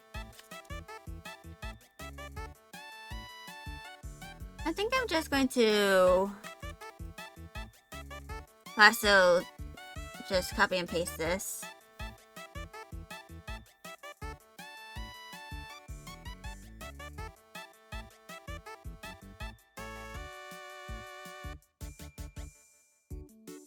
Because I think this is a little better than what I have.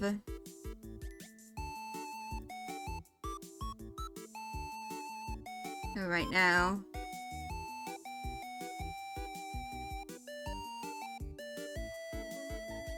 So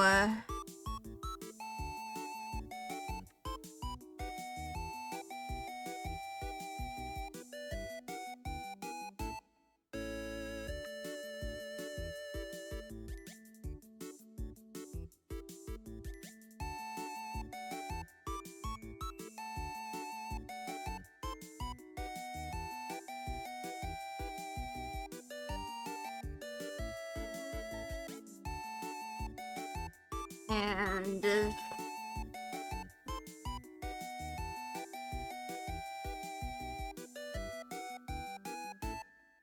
I'm going to do this.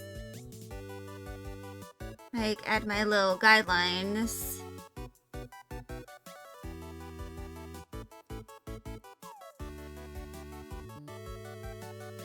Because, you know, those are important.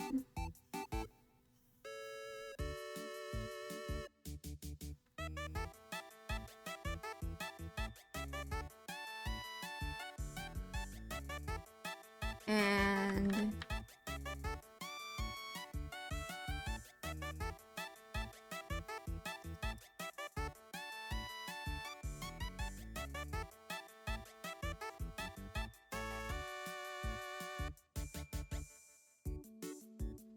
I think this is a somewhat good gesture.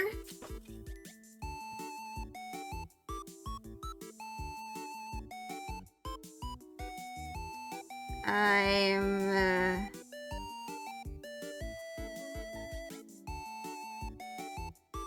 gonna try my best to, you know, do what I can in order to make this look somewhat cohesive.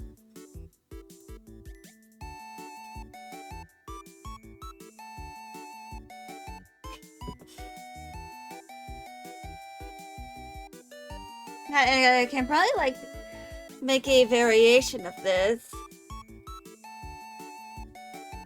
where it's not with the plushie.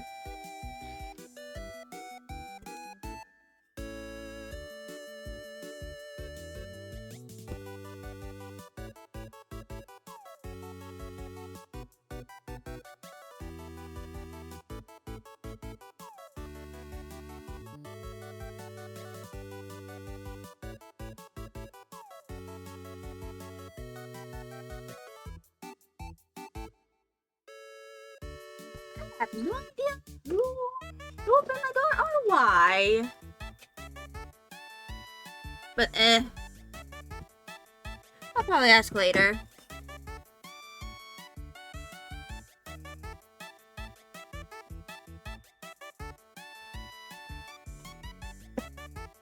Gonna save this.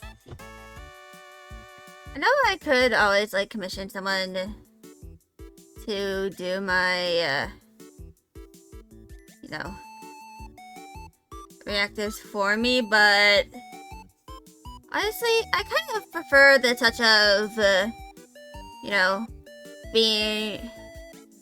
doing these on my own.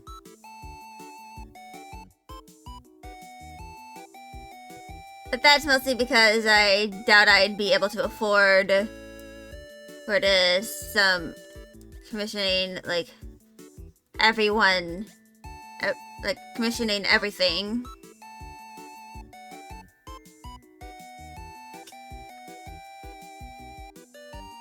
Like I don't really have that kind of money at the moment.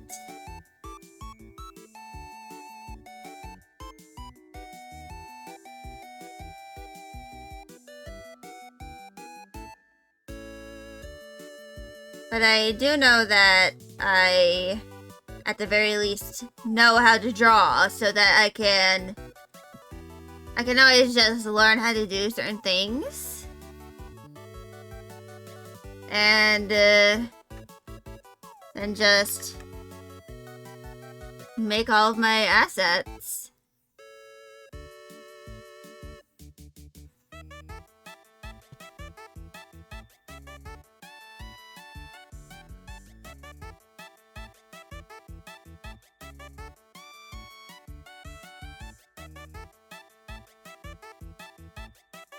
And yeah, I just kind of like what I'm doing. Like I am making my own reactives and stuff.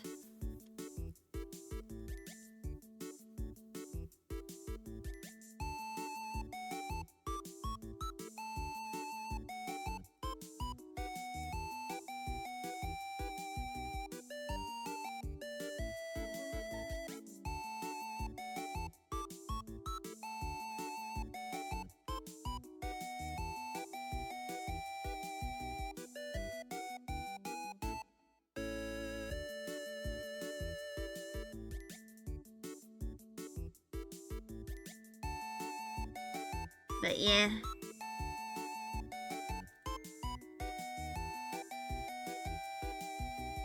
I'm gonna make the body a little bigger.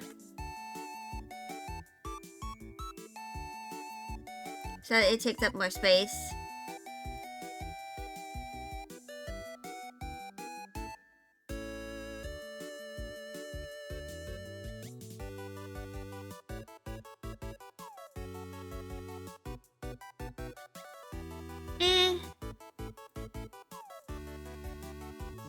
gonna save this again.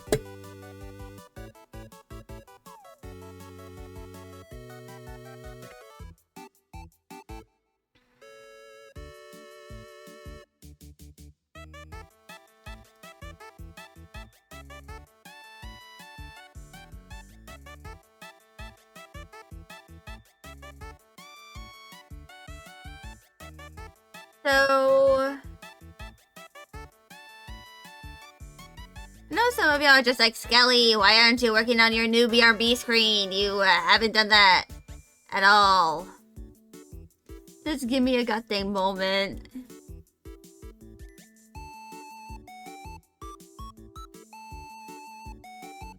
It takes time to do this sort of stuff.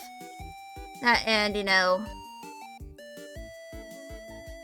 I can probably do it once I do other stuff.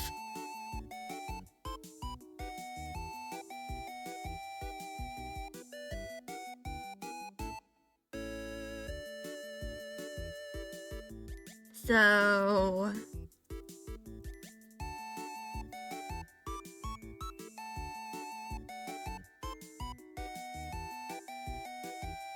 I could probably like add in optional nose.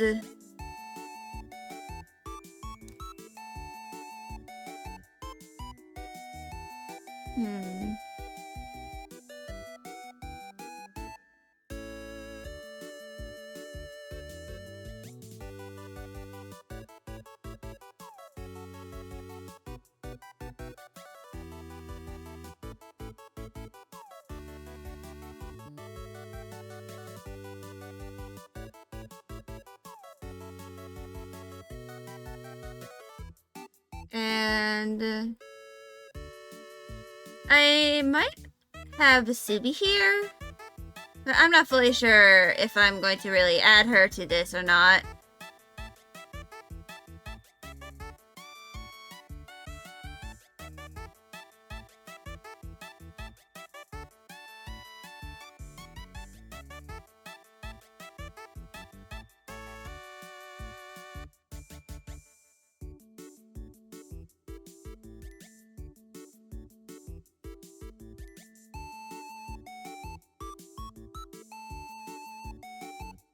But yeah.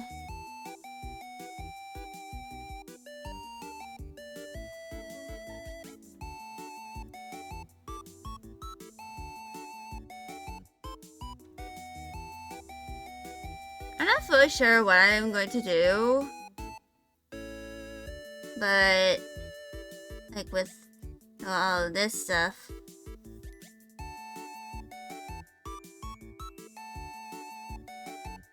but I at the very least know what idea I have in my head.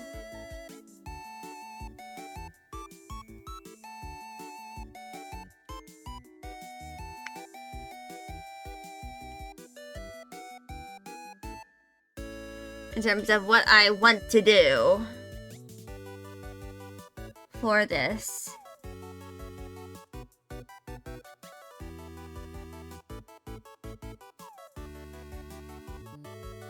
At least know. I at the very least know what I am going to be doing.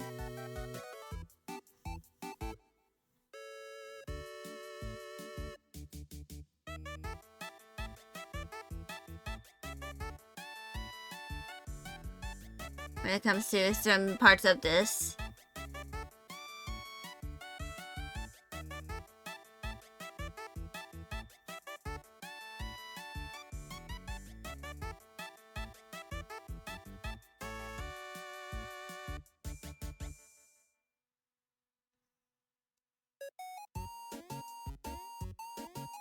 And here we go.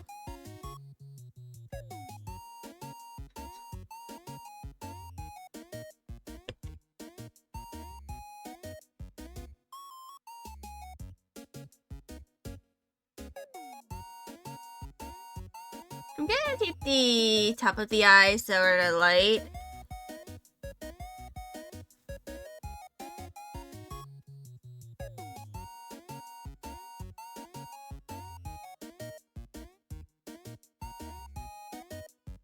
But yeah.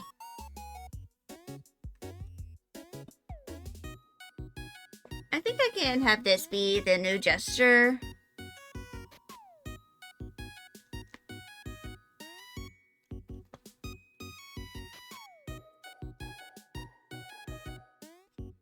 Mm.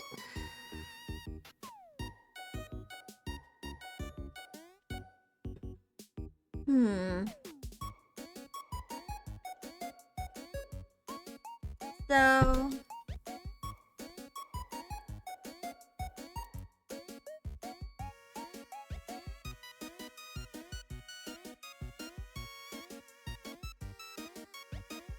This is a sketch for now.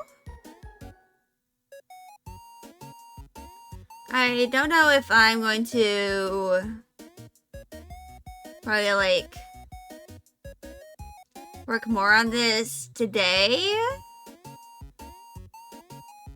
or if I'm going to like just work on this another time.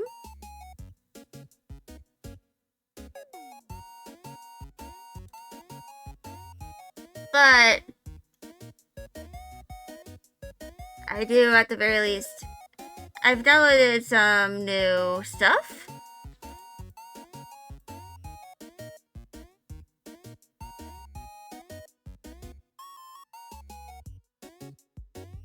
I downloaded some new sim poses.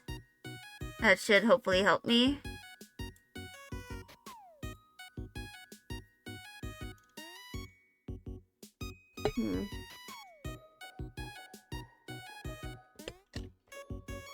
So...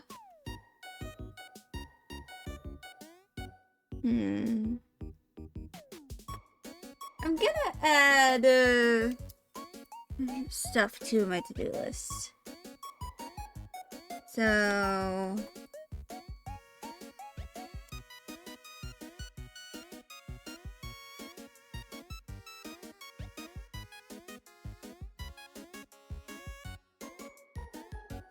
And...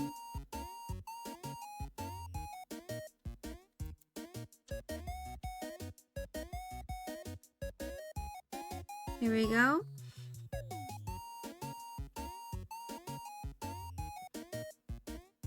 But I think I'm going to do an intermission again, because I need to do some stretches. And I think I forgot to do my exercises last night, so I'm gonna do them now. So I'm gonna be back in a few minutes.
Alright, I'm back.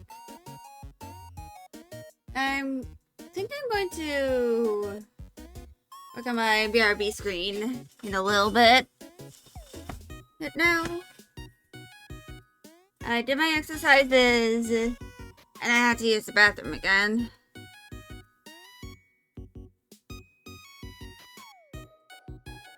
So...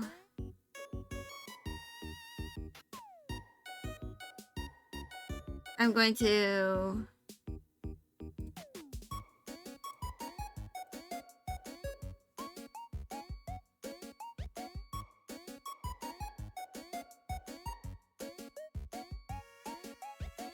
Rudy?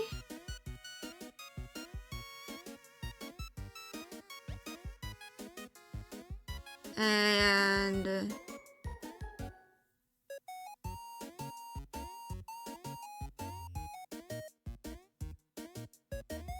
I'm gonna move that.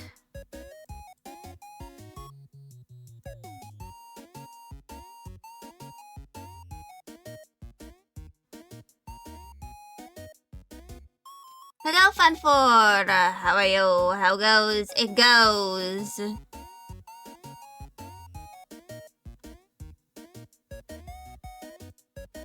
So... Right now, I am kind of working on my BRB screen.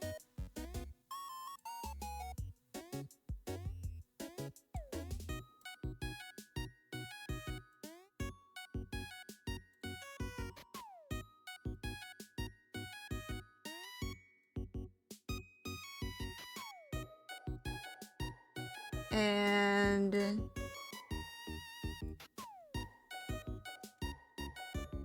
I'm going to kind of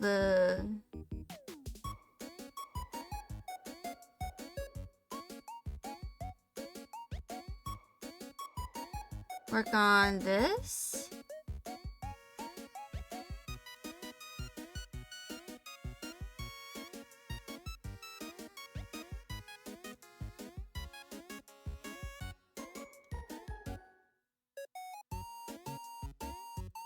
And I probably need to up the scale.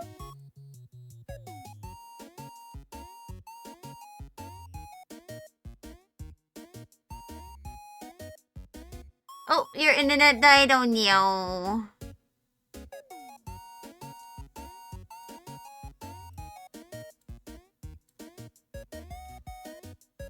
So...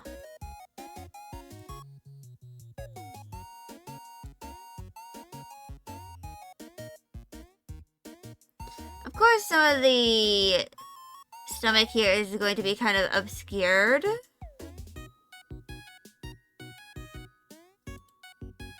But... I have the gatito.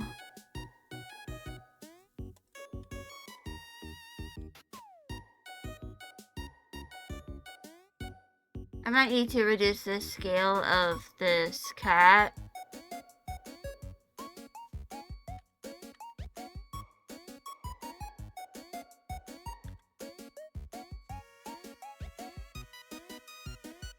Okay. Back! Yippee! Welcome back.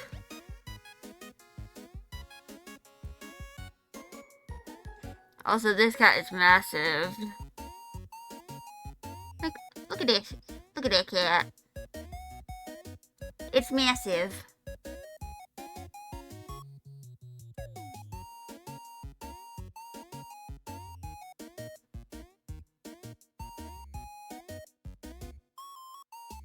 So...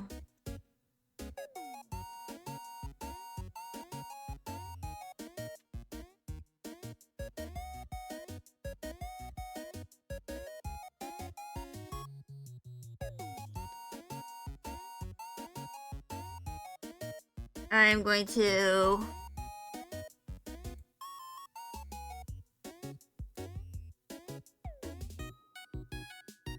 do...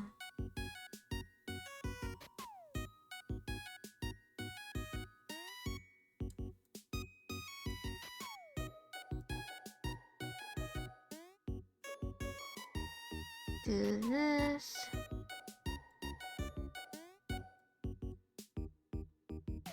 Try and get the directional color right. Huge cat, yeah. It is indeed huge.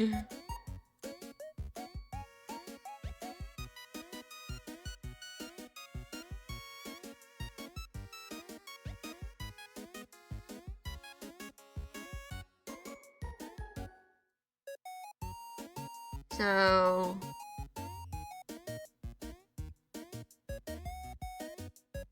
tail goes up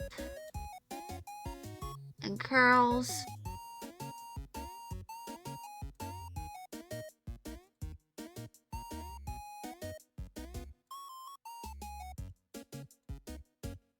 And that curls up.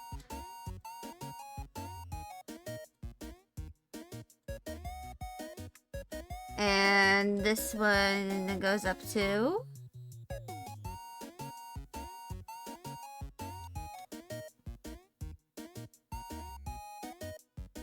So it would probably like go somewhere around here.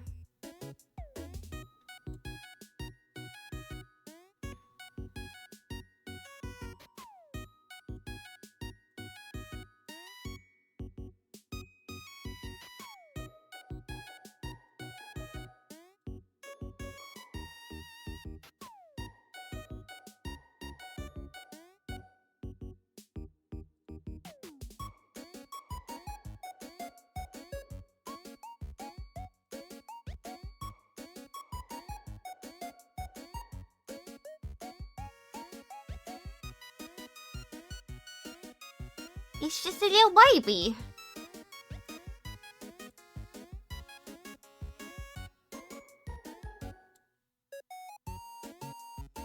Although the baby does look very huge.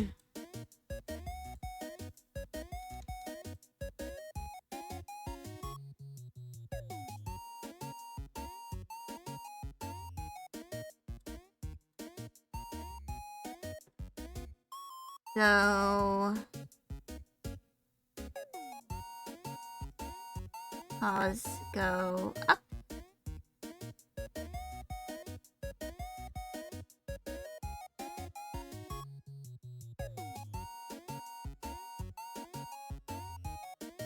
And how?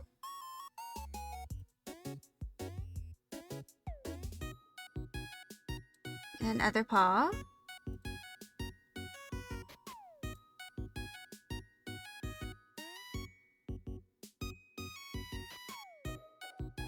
Let's move you over.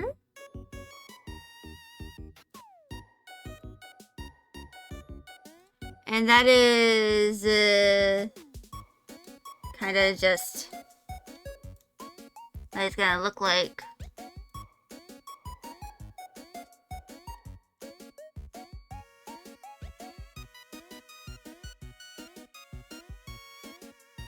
I'm going to do a bit of blocking with this so that I'm not like just entirely tracing the you know, thing here.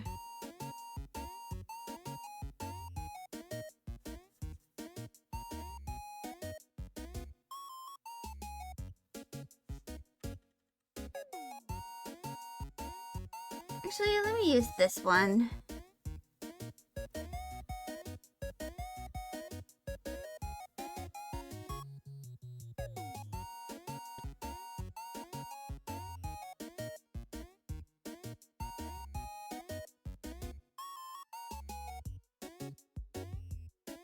And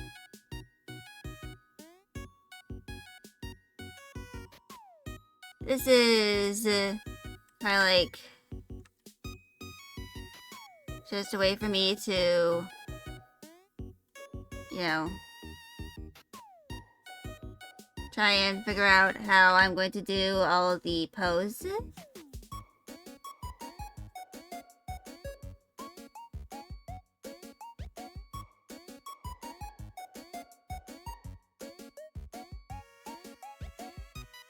And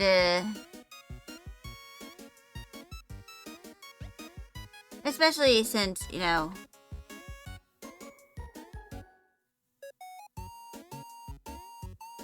it's gonna be pretty hard for me to, like, do everything in the way that I want to do it.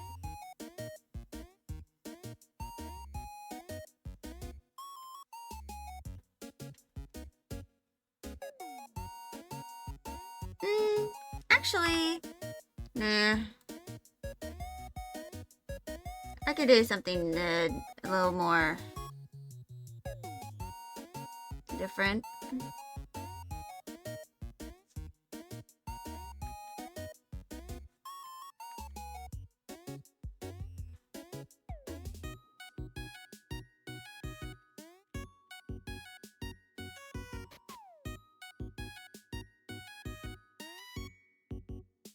So...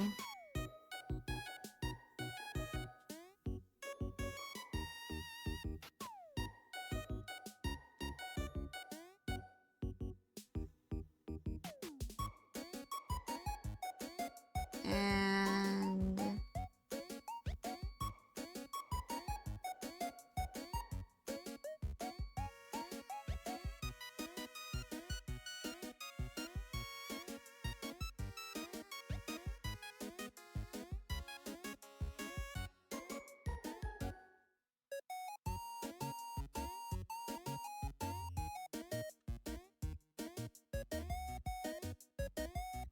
And...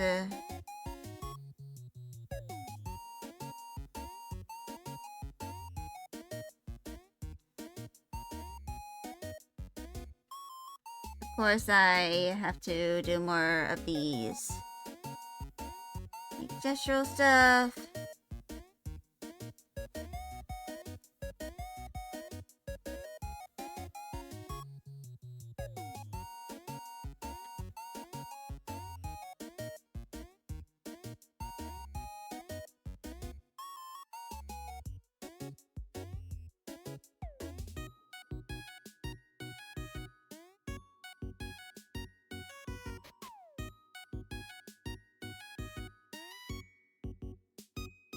And...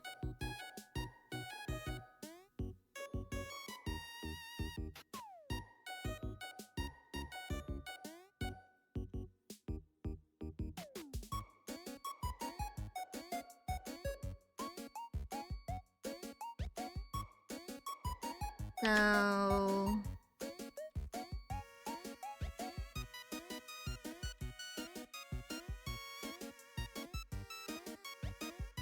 Here we go.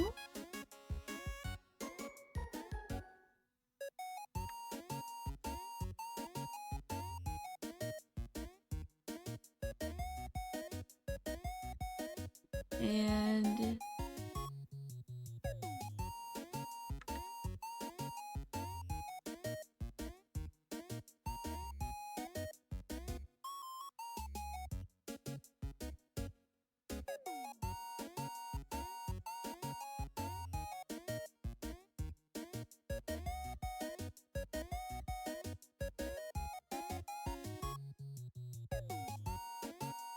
So...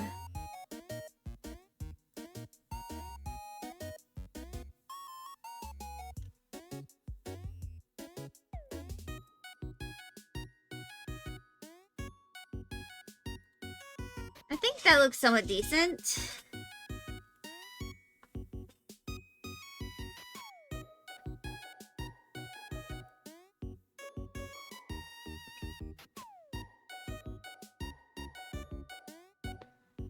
At least for my purposes.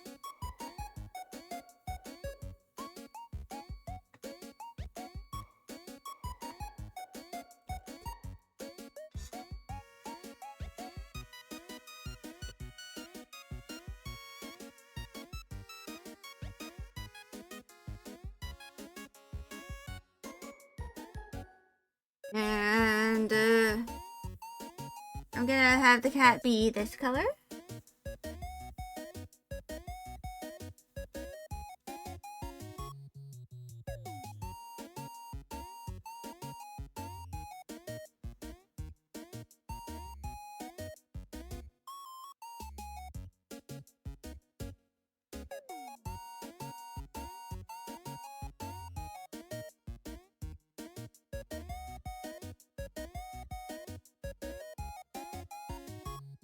And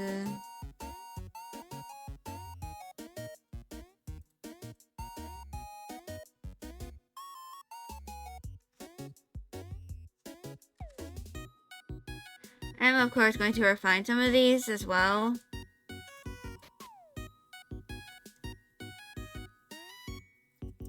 I modify some of this into my own style.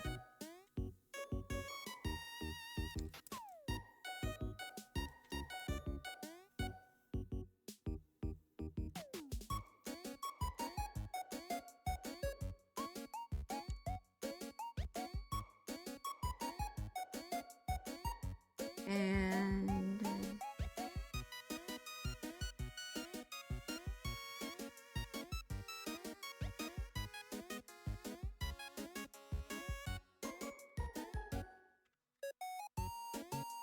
and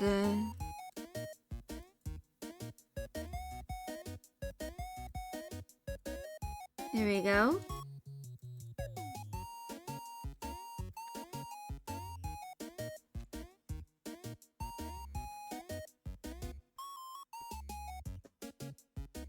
And I will also go over the sketch as well.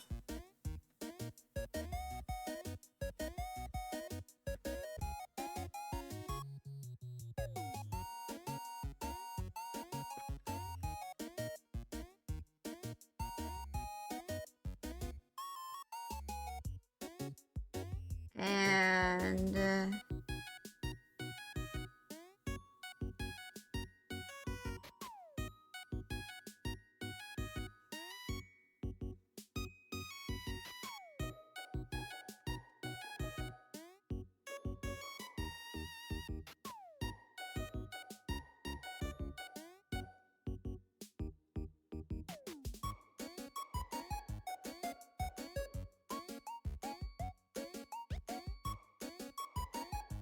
the cloth palette is probably going to be somewhat obscured.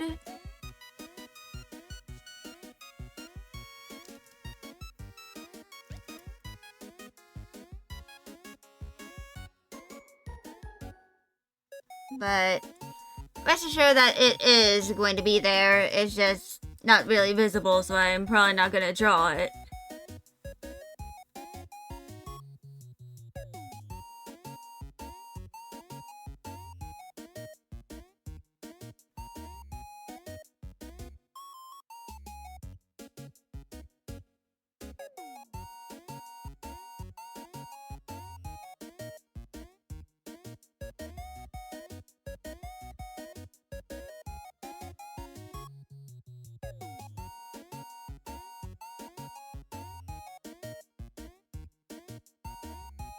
And that.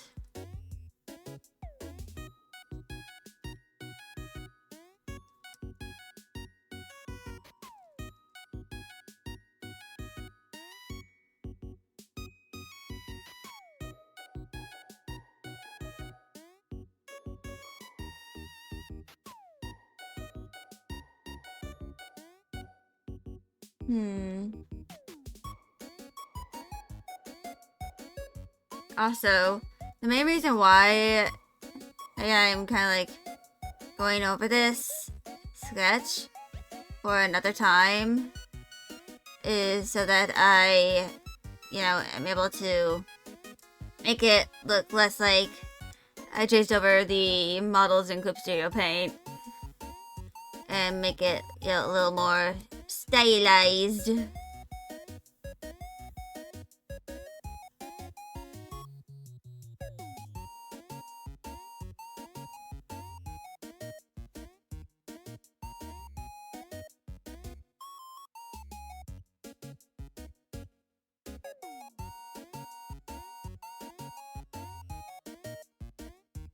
Also, for anyone wondering why does the hand look like that, it's actually just because it can be.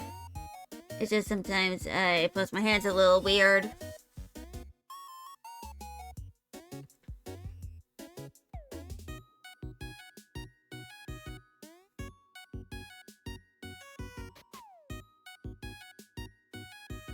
And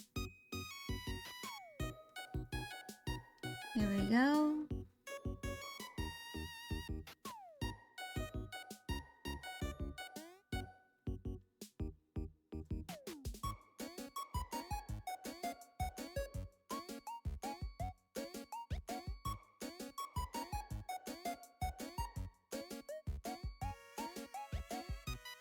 I'll figure out the specifics of the hand later.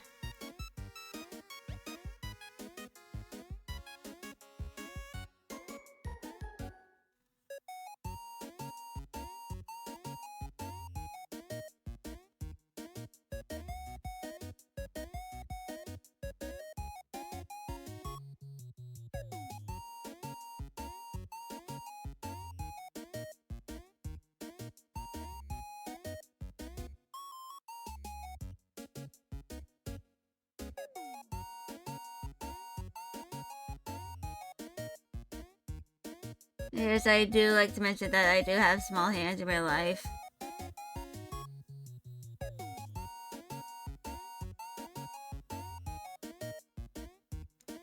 So the hands on the model that I use as like a reference for the anatomy is probably a little more accurate to compared to how I usually draw my hands. Because I tend to draw them kind of big.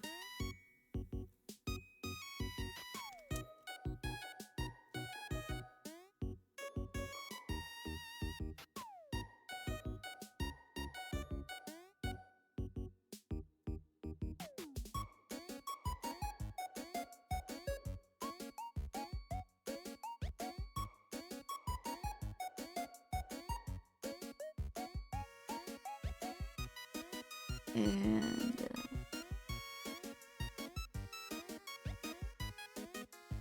here we go.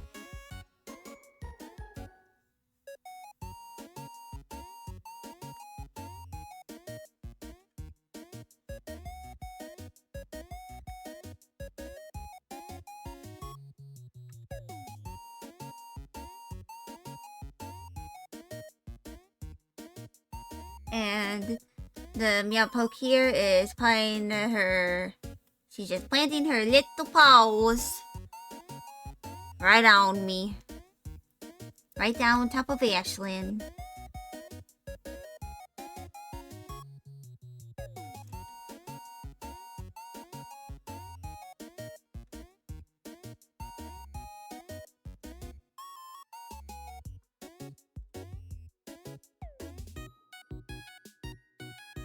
And of course I gotta the horns.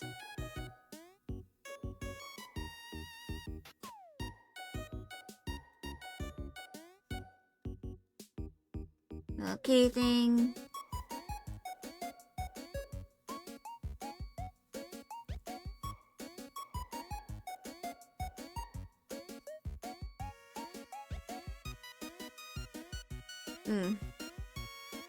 I feel like I might do a poll on my writing Tumblr. See if people are interested in me writing fanfiction during my streams. Because I don't know if I'm going to really continue doing dating sims on Fridays. Because, you know,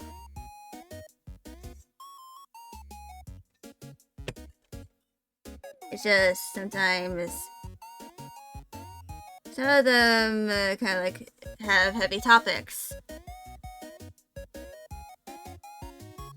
And some of them are just, some of the ones I might do might make me too, some of them I'm too uncomfortable to really like play on stream or like in the Discord. But something I know I can do is some of the fanfics I write, I can kind of write them on the stream.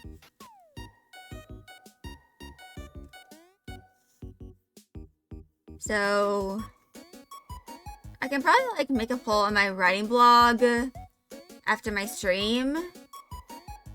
And I'll probably make it like a week long. And just ask my followers if they'd be interested in watching me write some of my fanfics, you know, on stream. Him over here.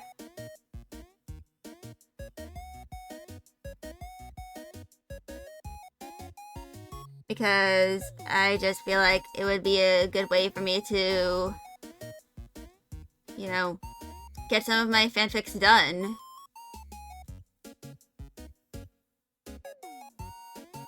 And do this big thing.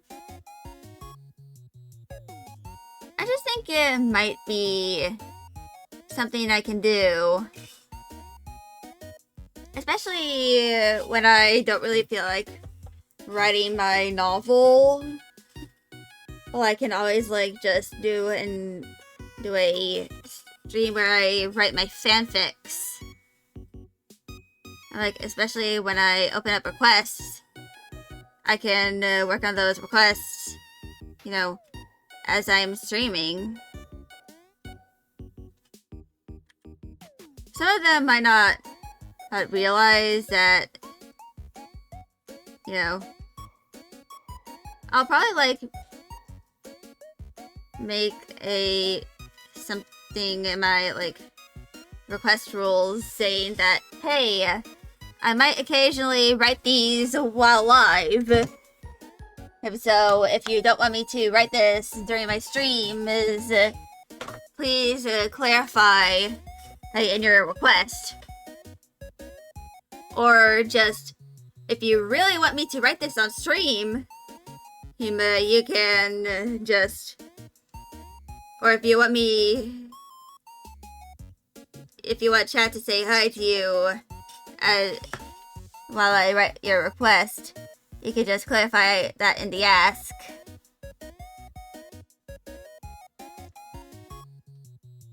Because obviously some people might not want me to kind of work on their request while I am, you know, live streaming to like -1 people.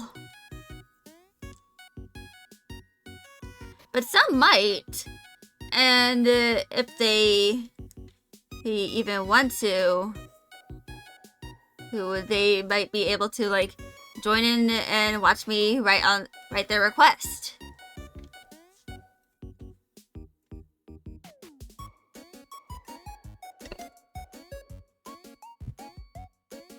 But that, of course, all hinges on whether or not I can really do some of them, you know, on stream.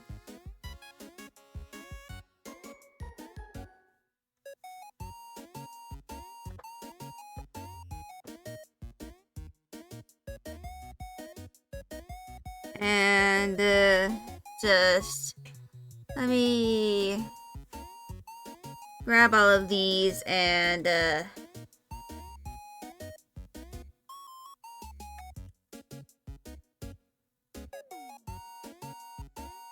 center a line.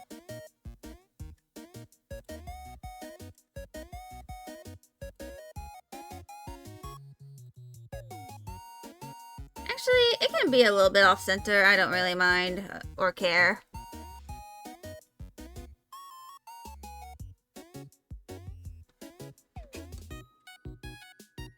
But yeah.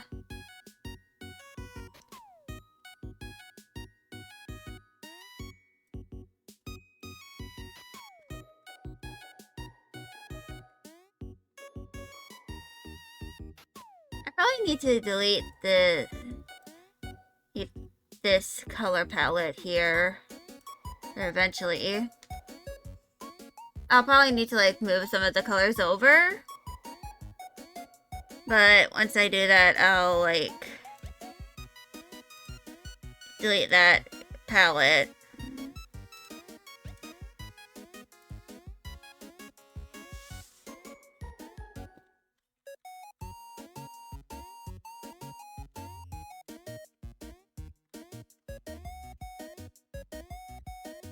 I'm gonna do that.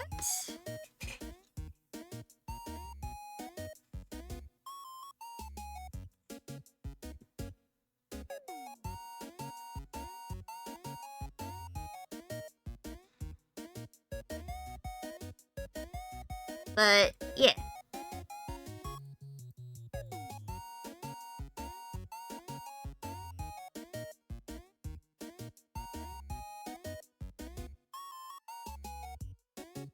So,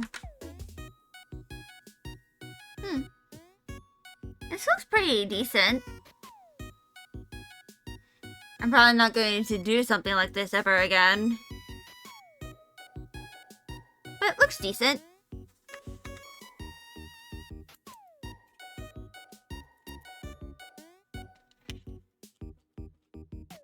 But now I'm going to work on some OC stuff.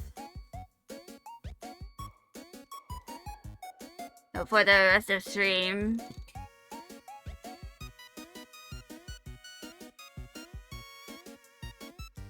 I'm gonna have a caramel so that it's, you know, a bit of a, so I have some sensory input. I'll probably have a snack after my stream ends.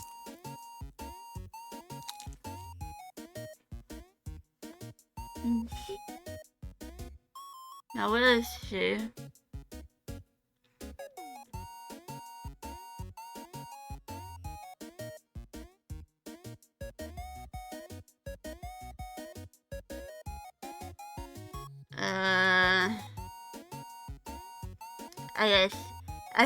I literally have one of my file names as just E. Just lowercase E.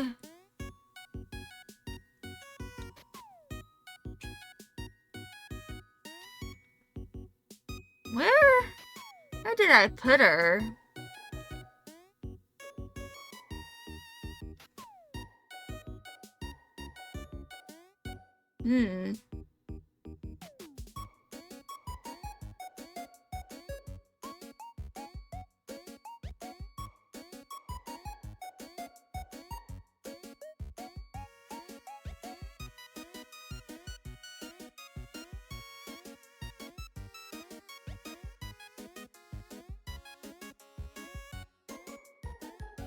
There she is. I found her.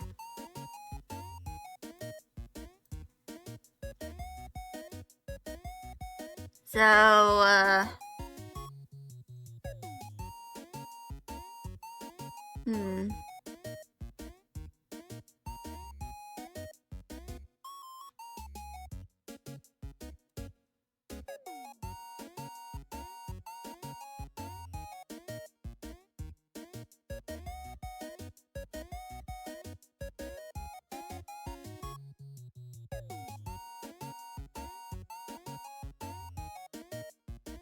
I'm gonna go into my massive P-Crew folder.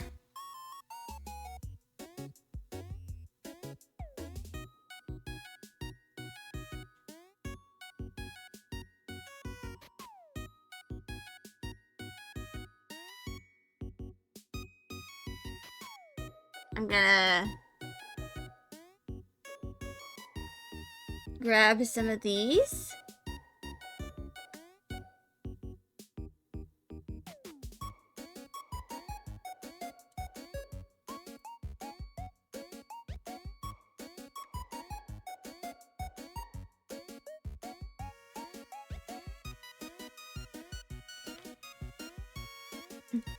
And these are P-Crews I made of this character here, Johann Hankerkush.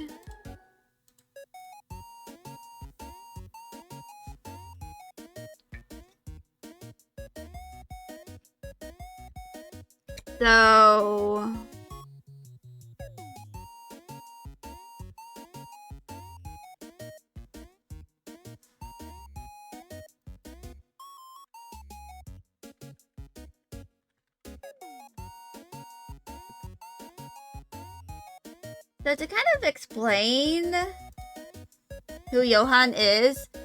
I made her after I started playing Marvel Rivals. She is kind of a...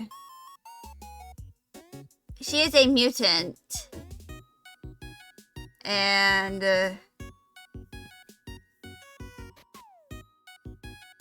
her powers, kind of... are like... She has like...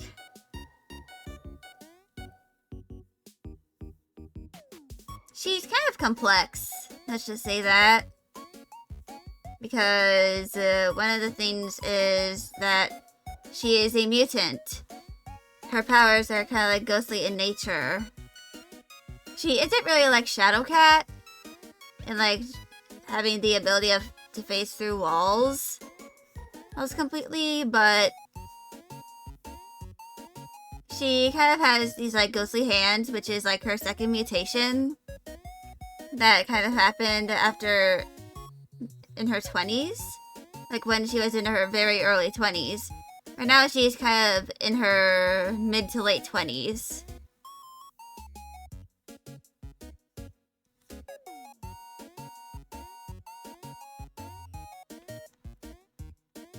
But she is a French opera singer.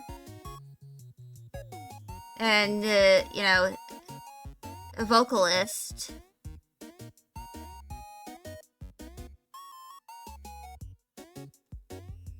And she comes from a line of... she kind of has quite a bit of a legacy. Because her great-grandfather, her Antonin Kerkouche, was a soldier in World War II who knew Captain America. I like to mention that she is kind of a Marvel fan character, if y'all haven't realized it yet. But her great-grandfather, you know, knew Captain America before he was, you know, encased in ice. And, like, during the aftermath of D-Day, that's how he met his wife, Lydia, who is a Valkyrie.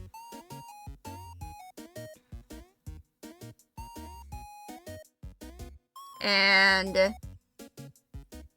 I like to mention that Johan's powers sort of are kind of like similar to her father's, because he is kind of like ghostly himself.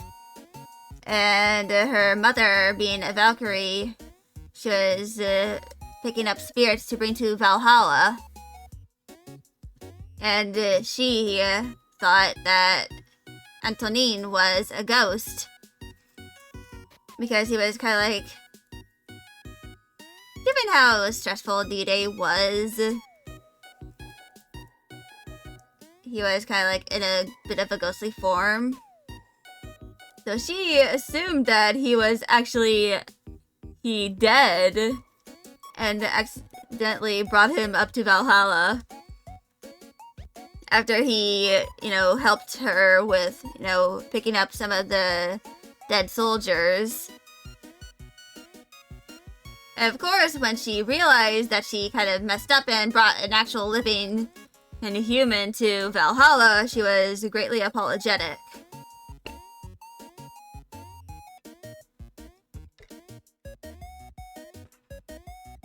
But Anthony was just like, you were trying to do your job. I know what it's like to just be too focused on doing your job. And eventually,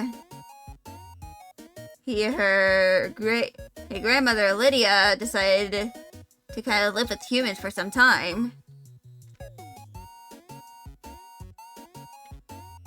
Eventually, she and Antonin got married. And they had a few kids. But there was kind of a running gag with them Because Antonin wanted to, name one of the. If he had a son, he wanted to name them Steven or Stefan, kind of like honoring his in the Captain America, who is Steve Rogers. But he never got a son or a grandson or a great-grandson, because all he had were her daughters all the way through until the most current generation, where he has a great-grandson. And he ended up being named Stefan. And of course, Stefan has a twin sister named Salome.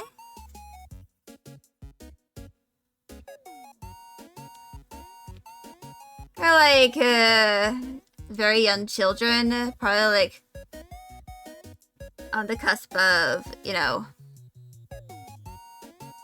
starting elementary school or whatever, or like primary school, since, they're French characters in Normandy.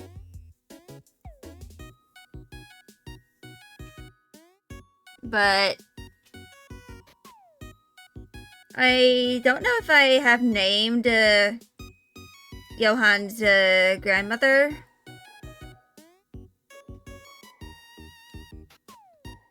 I haven't, but her mother has a name. Her name is Marion. And she is a very successful opera singer. And her father, Cyril, is a bit of is kind of someone who works with props.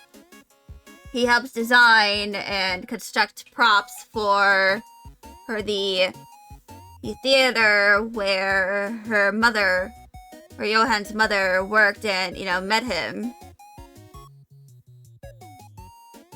And they, got along very well. Eventually getting married and having first their eldest, Celine. And then they had Johan and her twin sister, Ines. And I'd like to mention that Johan's mother is also a mutant, and for some of her aunts, it's a little iffy as to whether or not they are mutants. But her aunts all have, Valkyrie powers. In fact, let me sip my water. All of the female members of her family, excluding Lydia since she retired, they are considered, they're part of a group called the Valkyries of Normandy. And they are kind of like the protectors of that area, of that city. They protect them from, from like, criminals and people who would threaten or are currently threatening the safety of the people of Western and France.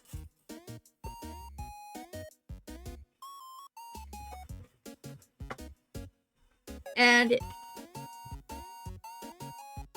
Johan and Ines are kind of the newest members of that group. Starting out relatively recently compared to their mother and aunt, who have, been, part of the Valkyries of Normandy for decades.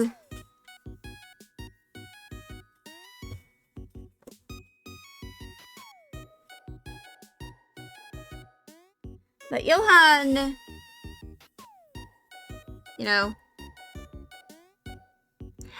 she is able to use some of her powers as her hero alter ego Fantasim,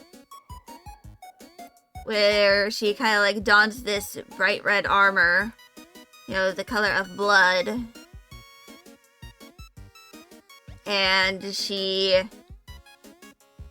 uses her powers to help assist the people of Normandy.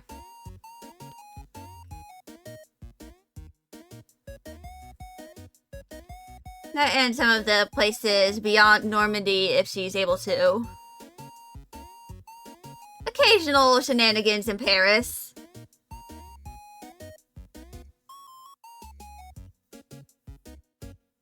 But, yeah. Johan is also a professional opera singer, just like her mother. But she has a hobby of lace making. And one of the things I have written down for her is that she has a Tumblr account where she posts about lace and crows. And if you're wondering why would she post about crows, that's because of, you know, something kind of related to her grandmother Lydia, who was like kind of someone who is loyal to Hela, you know, the goddess of death. Y'all might, you know, sort of know her from the Marvel movies and Marvel Rivals. But something that her family has always been kind of keen on is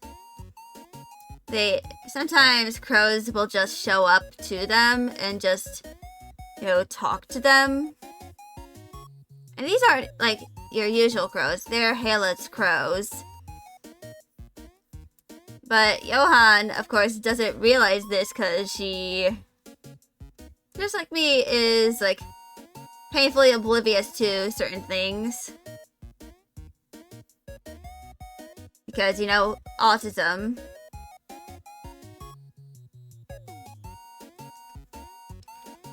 In fact, it takes her a while to realize that it's not normal for crows with glowing green eyes to just talk to people. But Lydia, her great-grandmother, kind of refers to this as, you know, Great Aunt Helen and watching you. So they kind of use that euphemism or metaphor whenever, you know, they see those crows, like, Great Aunt Helen is visiting, and through that crow, you know, say hi to Great Aunt Helen.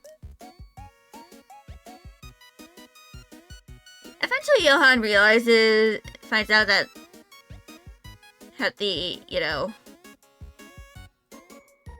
crows are just embodiments of the Asgardian god of death.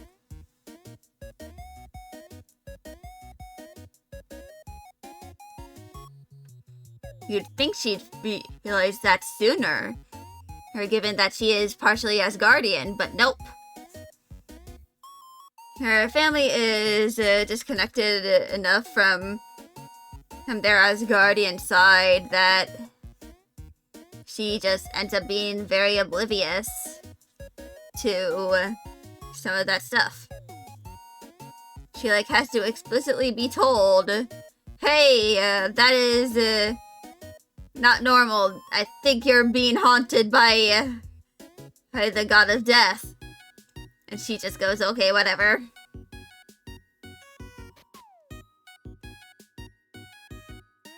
Like, she is a bit... She tends to be somewhat simple.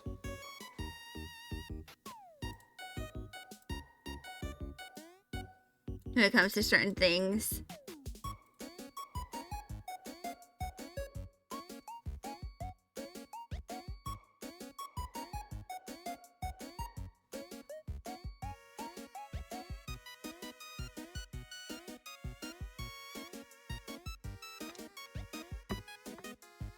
But, yeah.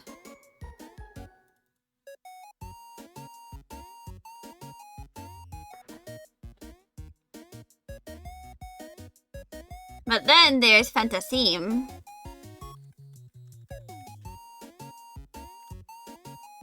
And Fantasim is kind of, you know, the alter ego of Johan.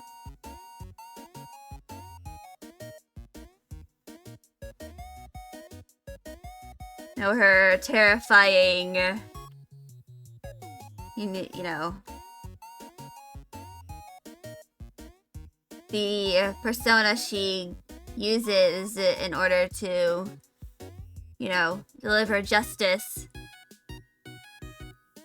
and protect her people of, you know, the place that her great grandfather protected nearly a century ago.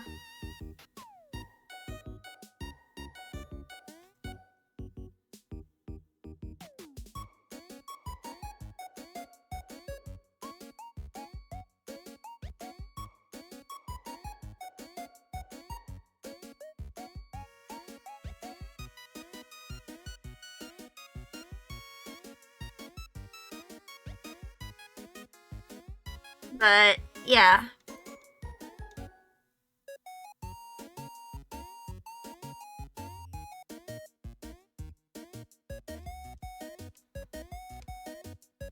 There's something I want to reference here.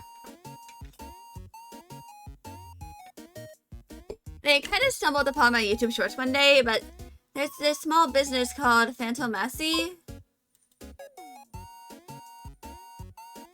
And they make really pretty masks and stuff.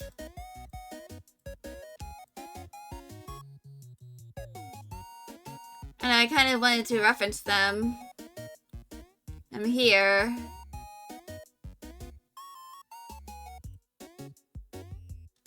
And the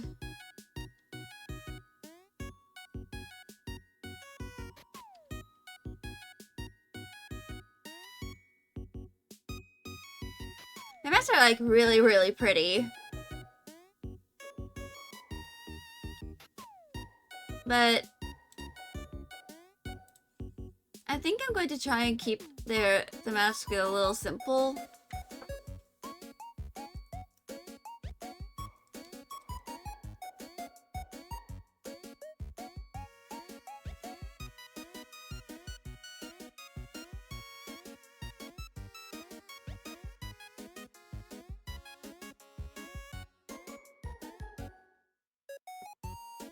But yeah.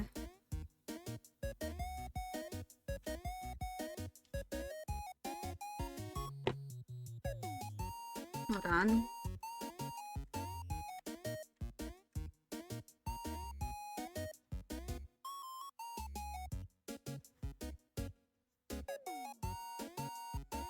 I know she is looking a little bit like Spider-Man here, but trust the process. I think I have it in close references. Can I tell you what, if that's true, what do you mean by that? Is it based on something I said?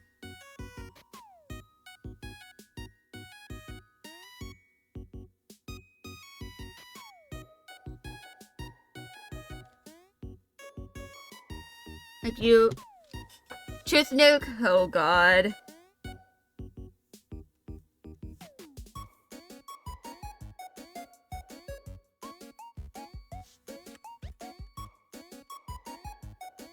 So...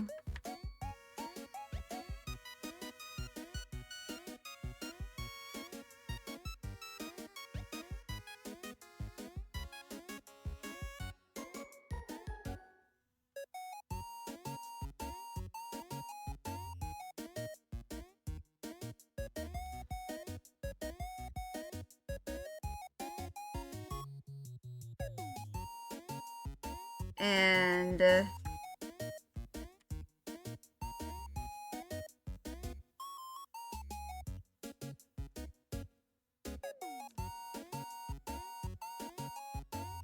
Do I have any references for helmets?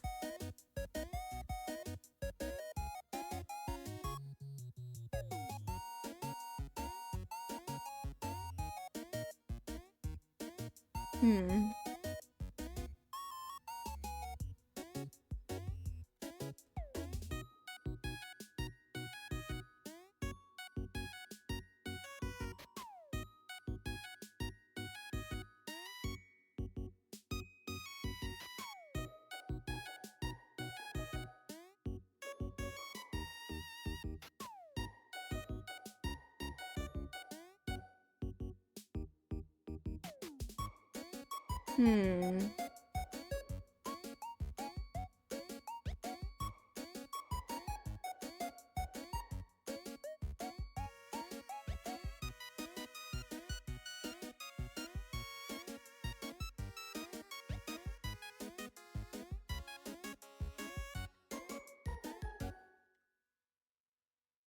But yeah.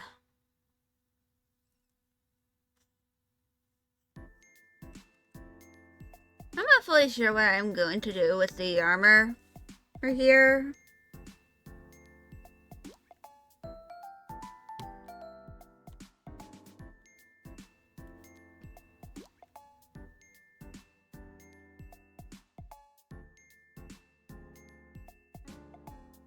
I know I'm going to at least do something.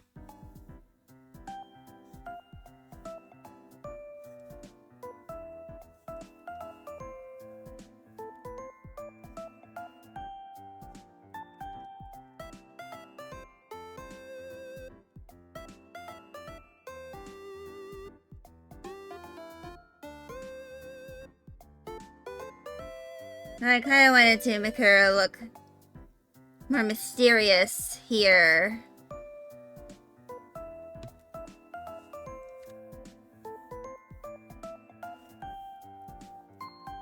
Because she's, you know, a knight who conceals herself with armor.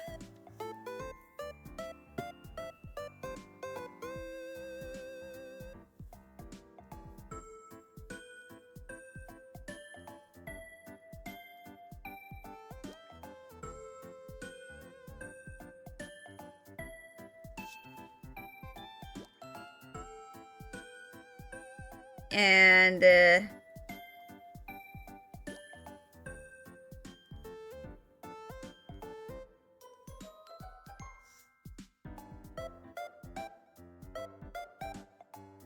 stomach is kind of growling at me.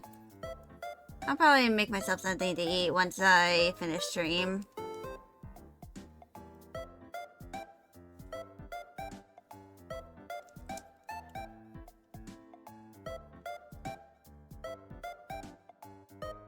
But yeah.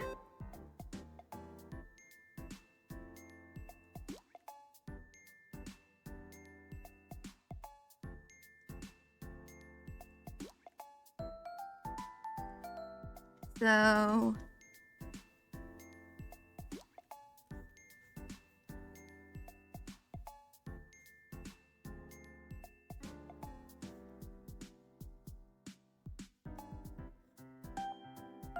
yeah.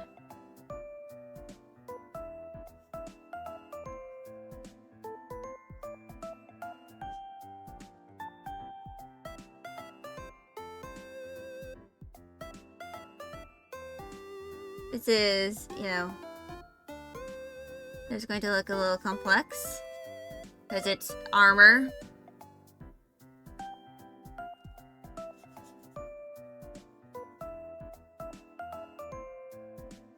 But I kind of want her to seem rather ominous.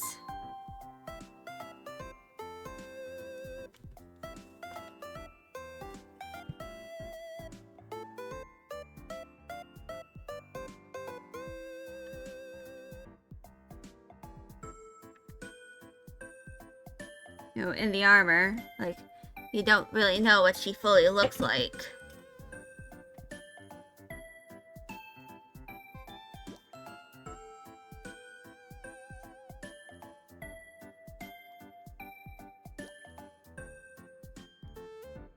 Because her armor is, of course, going to be very red. And just there's going to be no sense of what is there underneath.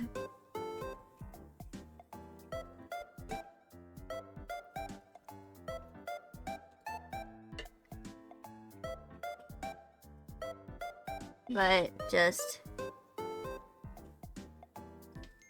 it's just the armor that is, showing, whatever she could be.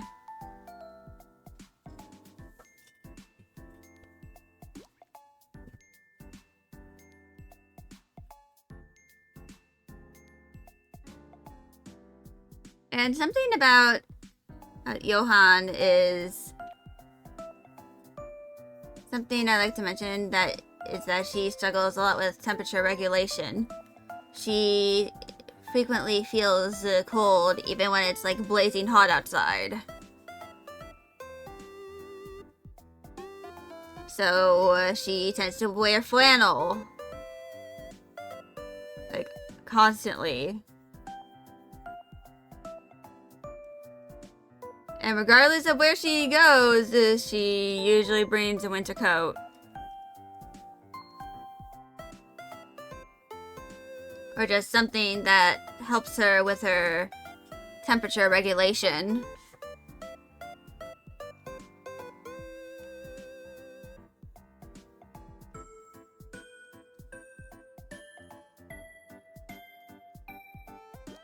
But yeah, this is Johan.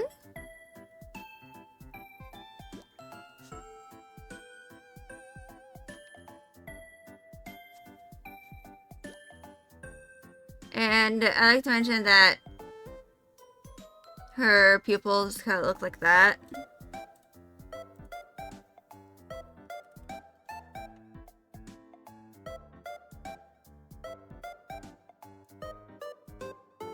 Like, they're meant to be, like, her eyes are meant to kind of, like, look very ghostly.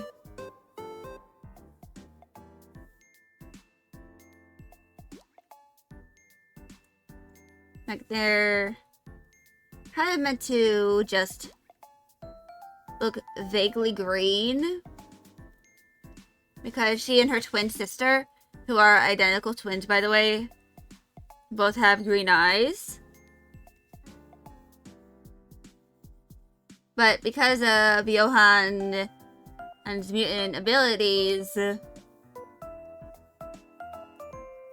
eyes look kind of clouded over, like she is blind from cataracts. I like to mention that, for the record, she is not blind. In fact, she has pretty good vision, and in both of her eyes.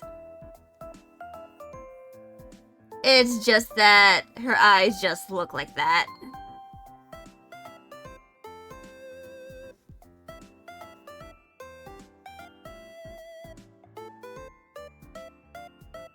And something else is that Johan is autistic. I just thought, why not just make her autistic? Because I have the power to make her part of the autism. One of us.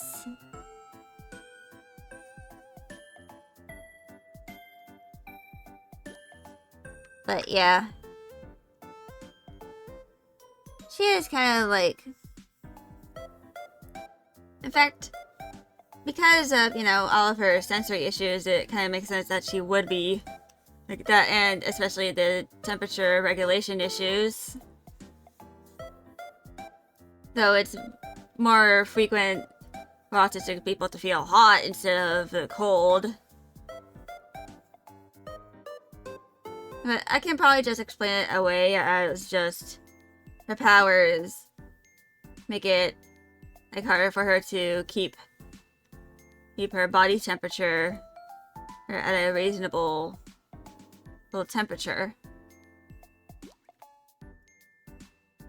So because of that, she ends up being cold just all the time.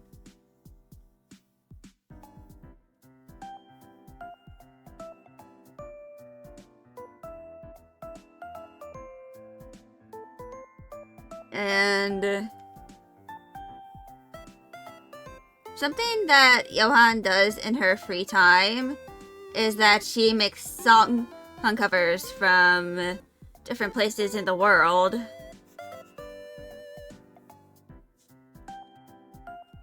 Like,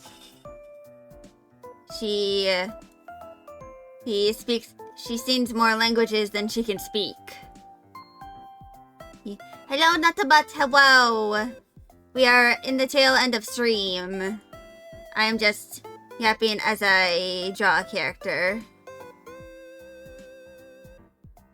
This is Johan Kirkush. Rar. Indeed, rar. But yeah. TLDR, she is a mutant in the Marvel Universe.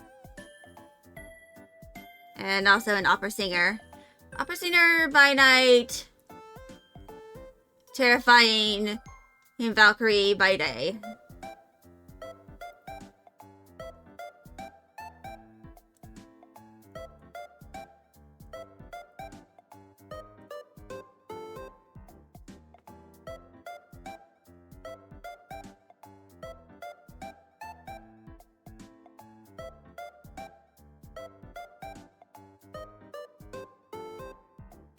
But yeah. This is Johan.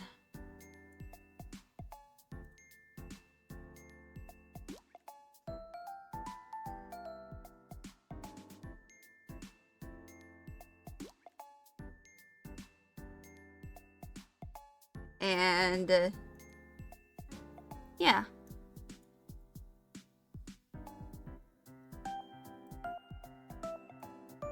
She is one of my newer OCs.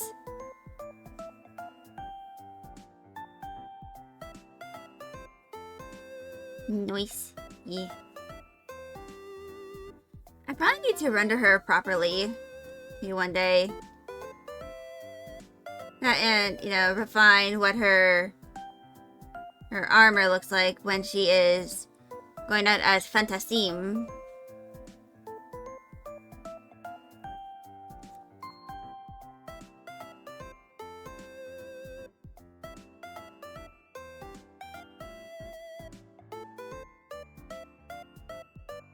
Which, yeah. That, and I probably need to start designing some of her family members.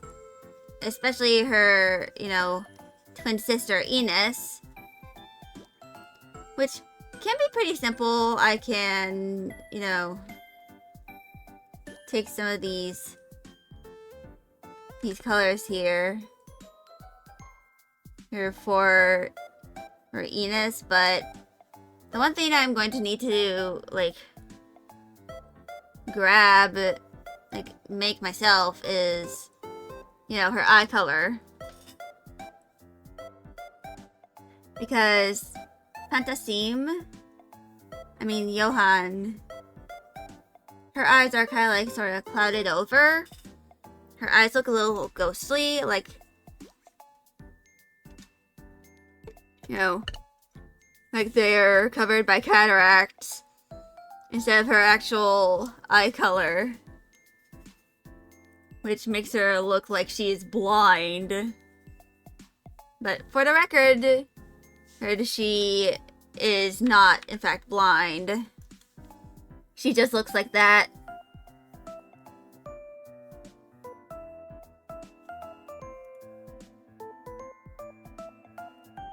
But, yeah.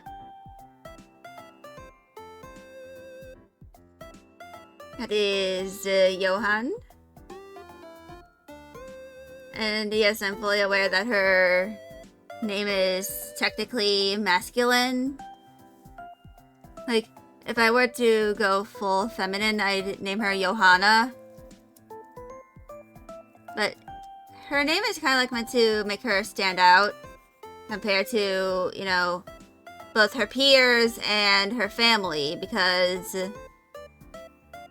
all of her family members have more French names, like Ines, Marion, Celine, Ines, Salome, Stéphane, Antonine. But she has a more Nordic name, like more Lore. She has a more Scandinavian name. Of course, her last name, Kakouche, is, French. I named her last name is the surname of a French actor who performs in Just Dance. But, yeah. She's meant to kind of like stand out. Down to her eye, from her eyes to her name. She is someone that isn't fully, she doesn't fully fit in with, the people in her life. Of course, her family is accepting of that. But the people in her school, they isolated her for quite a bit.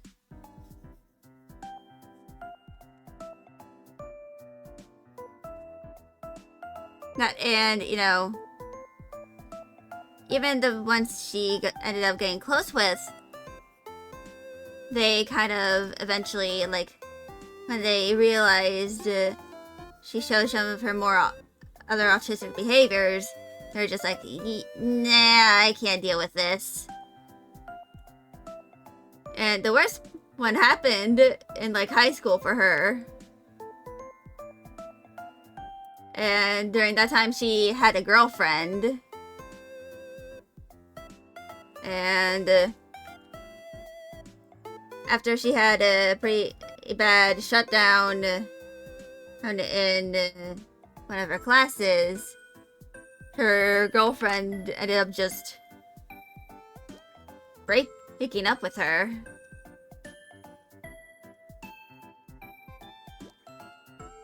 Because she did not like that, she had a shutdown. And,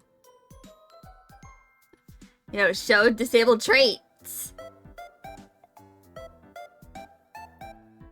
Which, ironically enough, the girlfriend, or I should probably refer to her as the ex-girlfriend, he originally said to Johan that she didn't care that she was autistic and that she would love her regardless. Until she got stressed out because she was autistic. And this was sometime around the time she started developing her powers. Yeah.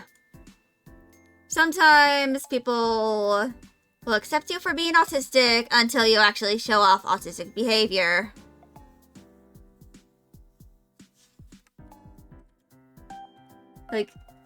They're just like, oh, yeah, that is true.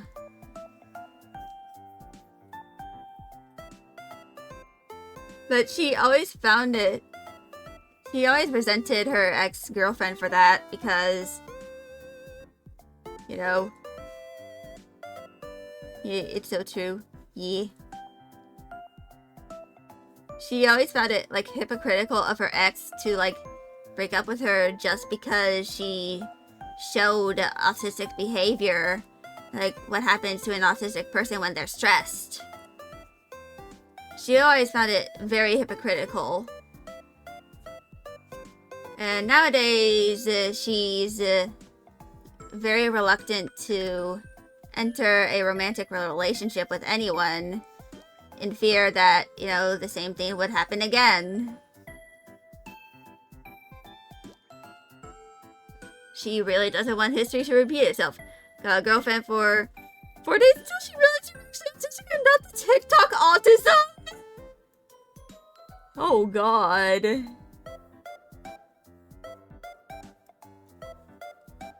That is just yikes, dude.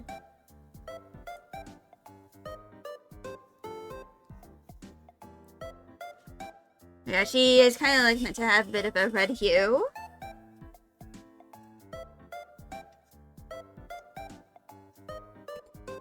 As, you know, fantasime.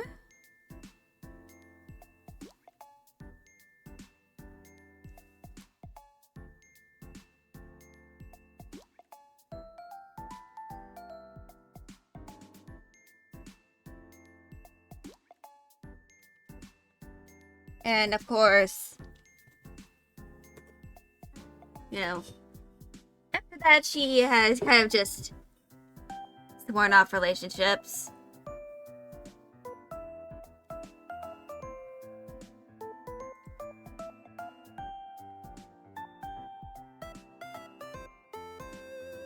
Because she knows that some people will not like the fact that she's autistic.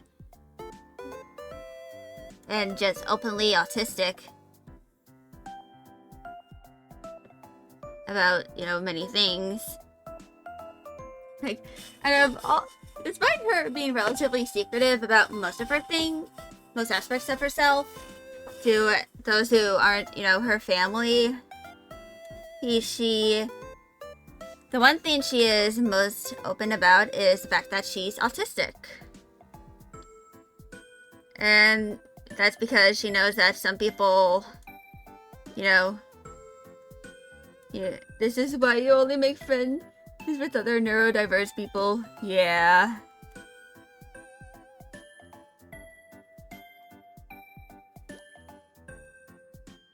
Yeah. Luckily for Johan, her twin sister, because they're identical, is also autistic. So they can bond over shitting people together.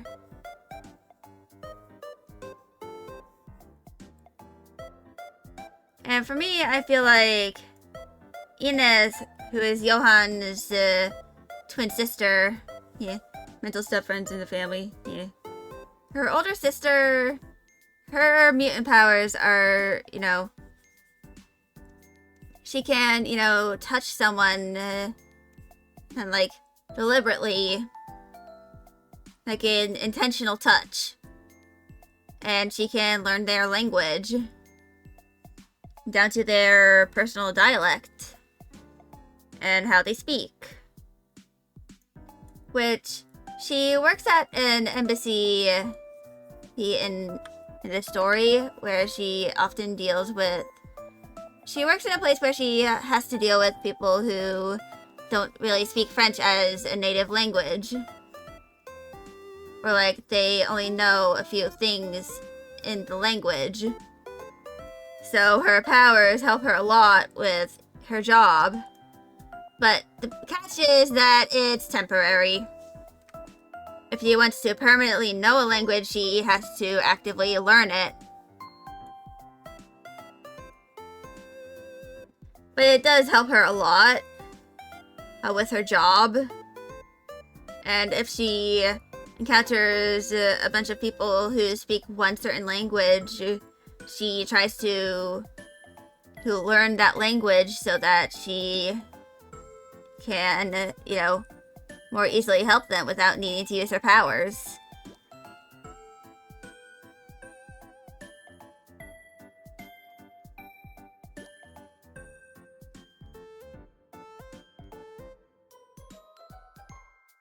It's like,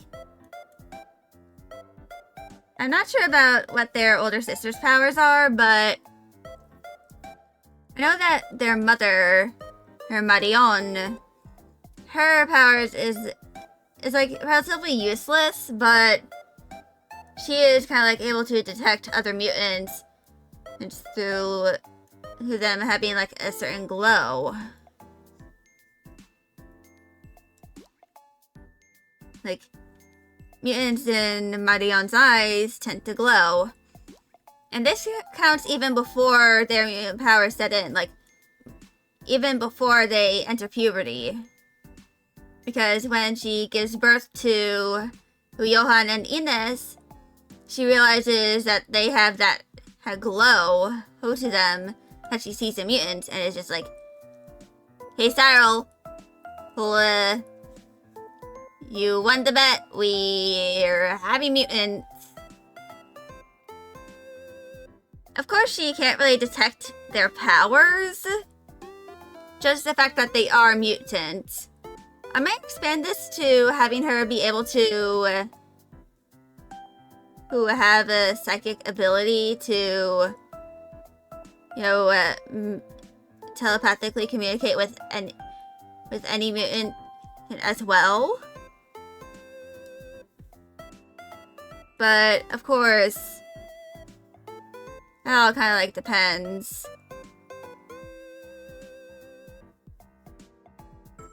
I feel like I might eventually add Emma Frost to kind of their story too. Because as Marion, being a well-known opera singer, she has a lot of connections and goes to big fancy events. Also, hi Magda! And because of that, she probably met Emma Frost, since Emma Frost is, you know, a very significant person. Like, I think she's one of the leaders of Krakoa at some point in the story. But one time she, you know, brought her twin daughters and probably Celine too to an event where Emma Frost was. And Emma Frost just probably like informed Marion that Johann seemed very overwhelmed and that her thoughts seemed very, very scrambled. And of course, eventually she brings Johann to a quiet room that isn't very bright to help her like recuperate here from the event. And yeah, it is kind of like Johann, you know, in a bit of a nutshell.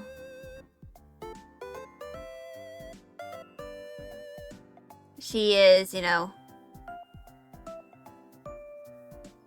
relatively simple, but capable of a lot of terrifying things. She just usually chooses not to be terrifying unless she has to be, which, aka, she chooses to be terrifying as Fantasime, and not, you know, to her niece and nephew.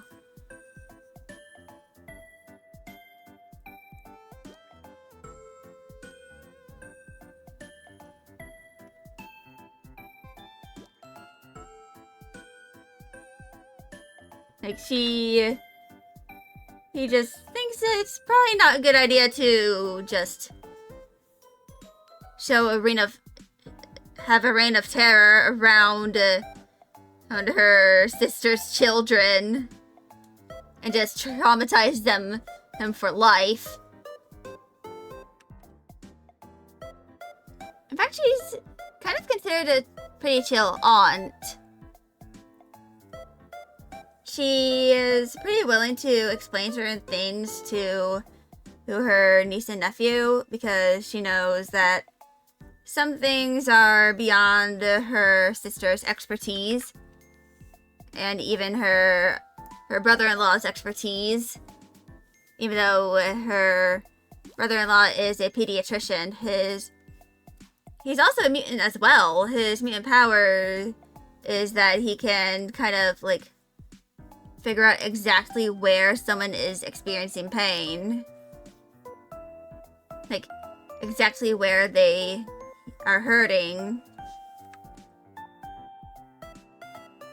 Like, sometimes he has to focus, but depending on how severe it is, he can just see it instantly. And sometimes he just glances at a person and is just like, you need to go to the hospital right now. Or sometimes he has to kind of like focus a little bit in order to see what is going on.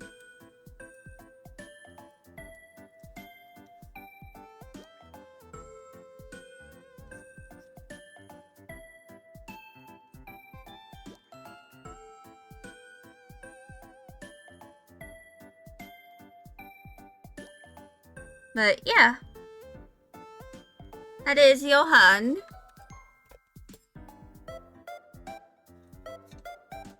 I'm probably going to design her mom and or her twin sister her next.